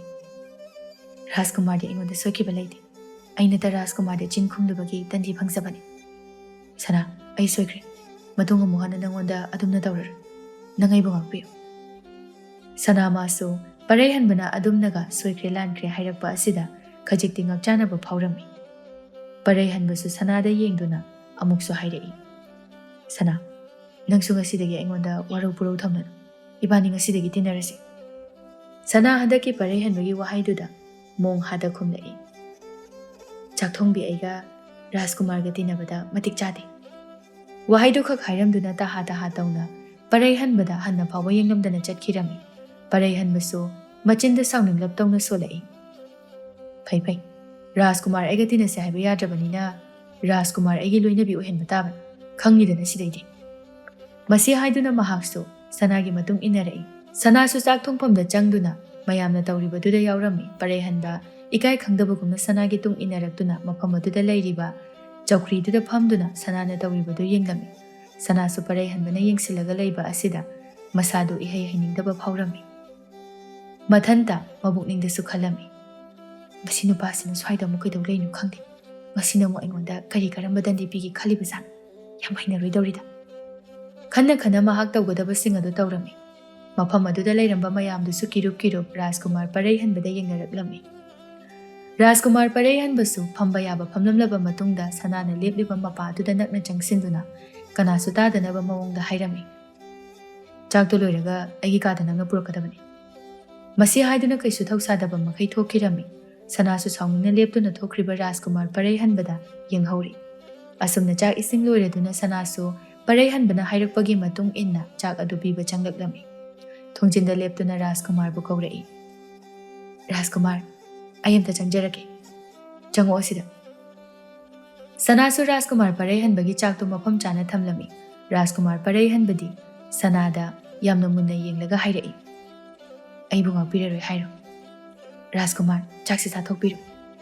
Aidi charui nangna ibu ngakpire haidribo. Sana Rajkumar gi anam kanba matawa sida yareroi khangladuna hairei. Rajkumar, ai nangonda sauba laite. Asengba saudabra. Saude. Adudi dinasi. Chakthongbi ga Rajkumar ga karamna dinagani. Nang aiga dinaba ngamlaroi adudi. Ngamjaroi Rajkumar. Phari. Dinaba ngamaroi hairagana Rajkumar aigi nupi oiba tabani. Sana ngakna Rajkumar Parehan bada yengjarai. Parehan basu kaiso thausadana purakliba chak adu chaba haurami. Asumna chak ising toklaba matungda Sana Parehan bana charamba sing adu loishinduna. Mafam adudagi thoglai aduga mayumda hananaba tawrami. Sana konung manung asida kuina panthaduna lainingdraduna loishinba yaba loishilamlaba matungda mayumda halaklami. Mayum hek lakpaga mahaki ka manungi hek changbaga mahaki hongnabi isaulangbida tawrai. Rajkumar ni kaina yam lemjade. Tina siyadrena bu mahaki nupi oheni kaina. Nokpu nokjaningdra. Sakta budamangni ubada oi. Amuksu nahan mangonda tawrakiba sing adu khangningamu ningsinglaktuna sauna ngangjari. Aibu mana sasan phubudongna phualaga soigri. Ngakpiu kaina haijaba susari. Mamaidida khupangna onduna thaningba haibado yaurabani. Masaktu ubada. Ngangna suphamung aduda amuk longna hitharami. Asumna numit adudagi Rajkumar Parehan bana Sanagi matung koyin inaduna lairami. Ngasisu nahan maphegi matawgumna Rajkumar Parehan bana Sanana magi chak saruk adu thihalaktuna mana chaba phawba hek ngai halami. Parehan ba chana wangang dai. Sana chaningadi chawlo khara khaidoraki. Yarani Rajkumar sum chabiru. Nungai dene nangbo. Yarani da. Parehan basu hoi mai haida yamna thuna charami. Sana masu Parehan bana chariba aduda yamna munna yenglami. Mabukningdasu asumna khalami. Rajkumar se masakti yamna thiba makti nati. Aduda magi mawongsida hainadabai wani. Khana maithongda momon tamdai asumna Rajkumar Parehan basu chak toklaba matungda Sanasu mafam adudagi thoraklami. Sana mana thoglakpaga konung asida thabak tawduna leiba ibohalgi machanupi tathotu sauna Sanagi lambi thachalai. Nangaiko. Sana ingagakna tathota yenglaklami tathot hana hekta wahangpa hangdana Sanagi maiduda khupakna amuktang oina tharai. Nangumbi Chakthongbi amana Rajkumar bu nangi oigi honari. Aina matam kayadagi sagalakpa asapumnama. Nangna maram oiduna loina kahelabani. Sana masu khangli nupisina mangoda khupakna tharakpagi maram. Tathosu leptana magi thokpa ama nganglai. Nang lariba makai Rajkumar ga aiga naksinaba ngamlai. Aduna nang konung ase thadoktuna chakro. Sana masu handakti khumlai. Aidi kaidobagi konung thado chatoiba nangoin chakho. Machinga khumini mase. Mama mapana waraktrabanina. Sana mama mapa palakpa asida sauna tathotki mamaida khupakna thaduna hairei. Nangumana aigi imai papan bayabra. Nang kai oirige. Tathotsu mangonda khupakna thare matagum mahakalakminaba nupi singaduda onsinduna hairei. Noi kadauri nupi se phajalo. Tathotna haibagi matung ina mayam changduna Sanabu pharami tathotsu maning makha tamna Sanabu mahakna phuningba mawongda phurami. Leptana purakpana Sanasu mapitana anabadu khanglami. Tanja aduda Rajkumar Parehan ba Sanagi manakta changsila hathu. Mayamdo Parehan ba ubada Sanabu pharamba singadu sasa thadoknarami. Parehan basu Sanagi machinbala aduda tattuna thoklibadu taithokpirami aduga sauna tathota onsinduna hairei. Tathot nang tosi kain Rajkumar aina tawribase Rajkumar gi damaktani. Ai Rajkumar bu yam nuksi. Adugi wa oiragadi makha tarakanu. Aina mamangdasu haikrabadu. Aduga ta simasu haiki. Aidi Sanana tana kanasu nungsiba ngamlai. Masi haiduna Sanagi makhutu jejet paisali. Parehan bagi mata waduda Sanasu ngasidi mapitana Parehan bada nungsina yengjarai. Anidugi mawongdu ubada tathosu kaplaga chenkirami. Tathotna chenkiba asida tathotka lakminaba nupi mayam adusu mabutana kirami. Makhoi loina chatkraba matungda Sanagi tarakliba mapi adu makhut aduna taithokpirai. Kapkono yari hojikti nangidamak ai leisidi. Sana kaplambadagi momon noklaklami. Asumna Sana amadi Parehan basu numit adudagi thamoy yanaduna nungsinaba haibadu oirami. Ningthau wanglem amadi Maharani tonbina machabu kausinduna wa hairami. Ipagi Parehan ba nangbu luhongbirage haina khali. Parehan ba ipa pakhatna taha hairei. ꯑꯩꯗꯤ ꯀꯅꯥꯒ ꯂꯨꯍꯣꯡꯗꯣꯏꯕ ꯑꯩ ꯉꯝꯃꯣꯏꯀꯣ ꯅꯪꯅ ꯉꯝꯃꯣꯏ ꯍꯥꯏꯔꯒ ꯌꯥꯒꯗ꯭ꯔꯣ ꯑꯩꯒꯤ ꯃꯔꯨꯞꯀꯤ ꯃꯆꯥꯒꯅꯤ ꯄꯥꯕꯨꯡ ꯑꯩ ꯉꯝꯃꯣꯏ ꯍꯥꯟꯅ ꯍꯥꯏꯍꯧꯔꯤꯁꯤꯅꯤ ꯅꯪꯅ ꯉꯝꯃꯣꯏ ꯍꯥꯏꯔꯤꯁꯦ ꯅꯪꯒꯤ ꯈꯪꯅꯖꯕ ꯅꯨꯄꯤꯒ ꯂꯩꯕ꯭ꯔꯣ ꯂꯩꯇꯦ ꯂꯩꯇ꯭ꯔꯗꯤ ꯐꯔꯦ ꯏꯄꯥꯅ ꯍꯥꯏꯕꯁꯤ ꯅꯪ ꯌꯥꯕ ꯇꯥꯕꯅꯤ ꯂꯩ ꯍꯥꯏꯕꯅꯤ ꯅꯪꯅ ꯈꯪꯅꯩ ꯍꯥꯏꯔꯤꯕ ꯅꯨꯄꯤꯗꯨ ꯀꯅꯥ ꯏꯄꯥꯗ ꯃꯁꯛ ꯇꯥꯛꯎ ꯆꯥꯛꯊꯣꯡꯕꯤ ꯁꯅꯥꯗꯨꯅꯤ ꯃꯆꯥꯅ ꯍꯥꯏꯗꯣꯔꯛꯂꯤꯕ ꯋꯥꯗꯨ ꯇꯥꯕꯗ ꯅꯤꯡꯊꯧ ꯃꯍꯥꯔꯥꯅꯤ ꯑꯅꯤꯗꯨ ꯌꯦꯡꯅꯗꯨꯅ ꯅꯣꯛꯃꯤ ꯇꯧꯔꯝꯃꯤ ꯅꯤꯡꯊꯧ ꯋꯥꯡꯂꯦꯝꯁꯨ ꯃꯆꯥꯗ ꯅꯣꯛꯂꯗꯨꯅ ꯍꯥꯏꯔꯛꯏ ꯏꯆꯥꯅ ꯌꯥꯝꯅ ꯇꯥꯊꯤꯈꯤꯕ ꯅꯨꯄꯤ ꯃꯆꯥꯗꯨ ꯏꯆꯥꯒ ꯈꯪꯅꯩ ꯍꯥꯏꯕ ꯀꯔꯝꯕ ꯅꯥꯔꯣꯟꯗꯒꯤ ꯈꯪꯅꯔꯝꯂꯤꯕꯅꯣ ꯑꯩꯁꯨ ꯈꯪꯍꯧꯗ꯭ꯔꯦ ꯑꯩꯅ ꯋꯥꯈꯜ ꯇꯥꯔꯛꯄꯗ ꯅꯨꯡꯁꯤꯔꯒ ꯂꯩꯔꯝꯃꯤ ꯃꯁꯤ ꯍꯥꯏꯗꯨꯅ ꯏꯀꯥꯏꯅ ꯃꯃꯥꯏꯒꯗꯨ ꯉꯥꯡꯇꯛꯀ ꯇꯧꯔꯝꯃꯤ ꯅꯤꯡꯊꯧ ꯋꯥꯡꯂꯦꯝꯁꯨ ꯅꯣꯛꯂꯗꯨꯅ ꯍꯥꯏꯔꯛꯏ ꯏꯄꯥ ꯂꯣꯏꯅ ꯈꯪꯉꯤꯅꯤ ꯏꯆꯥꯅ ꯅꯨꯄꯤ ꯃꯆꯥꯗꯨꯒꯤ ꯃꯇꯨꯡ ꯅꯨꯡꯇꯤ ꯅꯨꯃꯤꯠ ꯈꯨꯗꯤꯡꯒꯤ ꯏꯟꯅꯩ ꯍꯥꯏꯕꯗꯣ ꯈꯪꯂꯒ ꯀꯔꯤꯒꯤ ꯍꯥꯏꯗ꯭ꯔꯤꯕ ꯄꯥꯕꯨꯡꯗꯤ ꯅꯪ ꯅꯁꯥꯅ ꯍꯥꯏꯔꯛꯄ ꯉꯥꯏꯔꯝꯃ ꯍꯧꯖꯤꯛꯇꯤ ꯅꯁꯥꯅ ꯍꯥꯏꯔꯛꯑꯕꯅꯤನ ꯂꯨꯍꯣꯡꯅꯕ ꯇꯧꯔꯁꯤ ꯄꯔꯩꯍꯟꯕ ꯍꯔꯥꯎꯅ ꯍꯣꯏ ꯄꯥꯕꯨꯡ ꯑꯁꯨꯝꯅ ꯃꯍꯥꯔꯥꯅꯤ ꯇꯣꯟꯕꯤ ꯊꯥꯔꯤꯛꯀꯤ ꯃꯐꯝꯗ ꯃꯆꯥꯅꯨꯄꯤꯕꯨ ꯃꯥꯒꯤ ꯃꯆꯥꯅꯨꯄꯥꯒꯤꯗꯃꯛꯇ ꯄꯤꯅꯕꯤꯌꯨ ꯍꯥꯏꯖꯔꯝꯃꯤ ꯊꯥꯔꯤꯛꯇꯤ ꯀꯩꯁꯨ ꯂꯩꯇꯕꯤ ꯃꯥꯕꯨ ꯃꯍꯥꯔꯥꯅꯤ ꯃꯁꯥꯃꯛ ꯂꯥꯛꯇꯨꯅ ꯃꯆꯥꯅꯨꯄꯤꯕꯨ ꯄꯤꯌꯨ ꯍꯥꯏꯔꯕꯗ ꯉꯛꯄ ꯊꯥꯖꯗꯕ ꯑꯃꯒ ꯂꯣꯏꯅꯅ ꯍꯔꯥꯎꯅ ꯃꯍꯥꯔꯥꯅꯤꯅ ꯍꯥꯏꯔꯛꯄ ꯄꯨꯝꯕ ꯌꯥꯔꯝꯃꯤ ꯑꯁꯨꯝꯅ ꯔꯥꯖꯀꯨꯃꯥꯔ ꯄꯔꯩꯍꯟꯕ ꯑꯃꯗꯤ ꯀꯣꯅꯨꯡꯒꯤ ꯆꯥꯛꯊꯣꯡꯕꯤ ꯁꯅꯥ ꯂꯨꯍꯣꯡꯂꯒꯅꯤ ꯍꯥꯏꯕ ꯄꯥꯎꯅ ꯂꯩꯕꯥꯛ ꯄꯨꯡꯖꯥꯎ ꯊꯤꯜꯂꯝꯃꯤ ꯁꯒꯦꯟꯕꯁꯨ ꯄꯔꯩꯍꯟꯕꯗ ꯇꯍꯥ ꯂꯛꯅꯔꯤ ꯃꯤꯗꯤ ꯌꯥꯗꯦꯀꯣ ꯍꯥꯟꯅ ꯌꯦꯡꯊꯤꯅꯔꯝꯕꯗꯒꯤ ꯍꯧꯖꯤꯛꯅ ꯅꯨꯡꯁꯤꯅꯔꯒ ꯂꯨꯍꯣꯡꯒꯗꯧꯔꯤ ꯃꯑꯣꯡꯒꯗꯤ ꯂꯣꯏꯔꯦꯅꯦ ꯅꯨꯄꯥꯁꯨ ꯉꯥꯏ ꯅꯨꯄꯤꯁꯨ ꯉꯥꯏ ꯁꯨꯡꯌꯥ ꯍꯦꯛ ꯌꯥꯅꯔꯔꯣꯏꯗꯕꯒ ꯃꯥꯜꯂꯨꯔꯕꯅꯤ ꯁꯤꯅꯤ ꯅꯩꯕ ꯍꯥꯏꯁꯦ ꯐꯪꯗꯕ ꯅꯪꯗꯤ ꯆꯥꯛꯑꯣ ꯆꯥꯛꯆꯔꯣꯏ ꯑꯩꯒꯤꯁꯨꯅꯦ ꯀꯦꯕꯤꯗꯣ ꯅꯨꯡꯁꯤꯅꯗꯣꯏꯒꯤ ꯉꯥꯏꯔꯕꯅꯤ ꯊꯃꯣꯏꯗꯤ ꯌꯥꯅꯔꯕꯅꯤ ꯅꯪꯗꯤ ꯀꯔꯝꯕ ꯅꯥꯔꯣꯟꯗꯒꯤ ꯁꯤꯅꯤꯅꯦ ꯅꯩꯕ ꯍꯥꯏꯁꯦ ꯌꯥꯝ ꯅꯩꯅꯦ ꯅꯪꯗꯤ ꯈꯔ ꯅꯩꯖꯩꯌꯦ ꯑꯁꯨꯝꯅ ꯑꯅꯤꯗꯣ ꯃꯍꯧꯁꯥꯒꯤ ꯃꯍꯧꯁꯥ ꯃꯔꯩ ꯑꯃꯨꯛ ꯌꯦꯟꯅ ꯑꯃꯨꯛ ꯅꯣꯛꯃꯤꯟꯅ ꯇꯧꯗꯨꯅ ꯂꯩꯔꯝꯃꯤ ꯍꯥꯏꯅ ꯃꯇꯝꯁꯨ ꯈꯪꯍꯧ ꯍꯧꯖꯤꯟꯈꯤꯕꯅ ꯔꯥꯖꯀꯨꯃꯥꯔ ꯄꯔꯩꯍꯟꯕ ꯑꯃꯗꯤ ꯁꯅꯥ ꯆꯥꯎꯅ ꯂꯨꯍꯣꯡꯗꯨꯅ ꯅꯨꯡꯉꯥꯏꯅ ꯏꯪꯅ ꯆꯤꯛꯅ ꯄꯥꯟꯈꯤꯔꯝꯃꯤ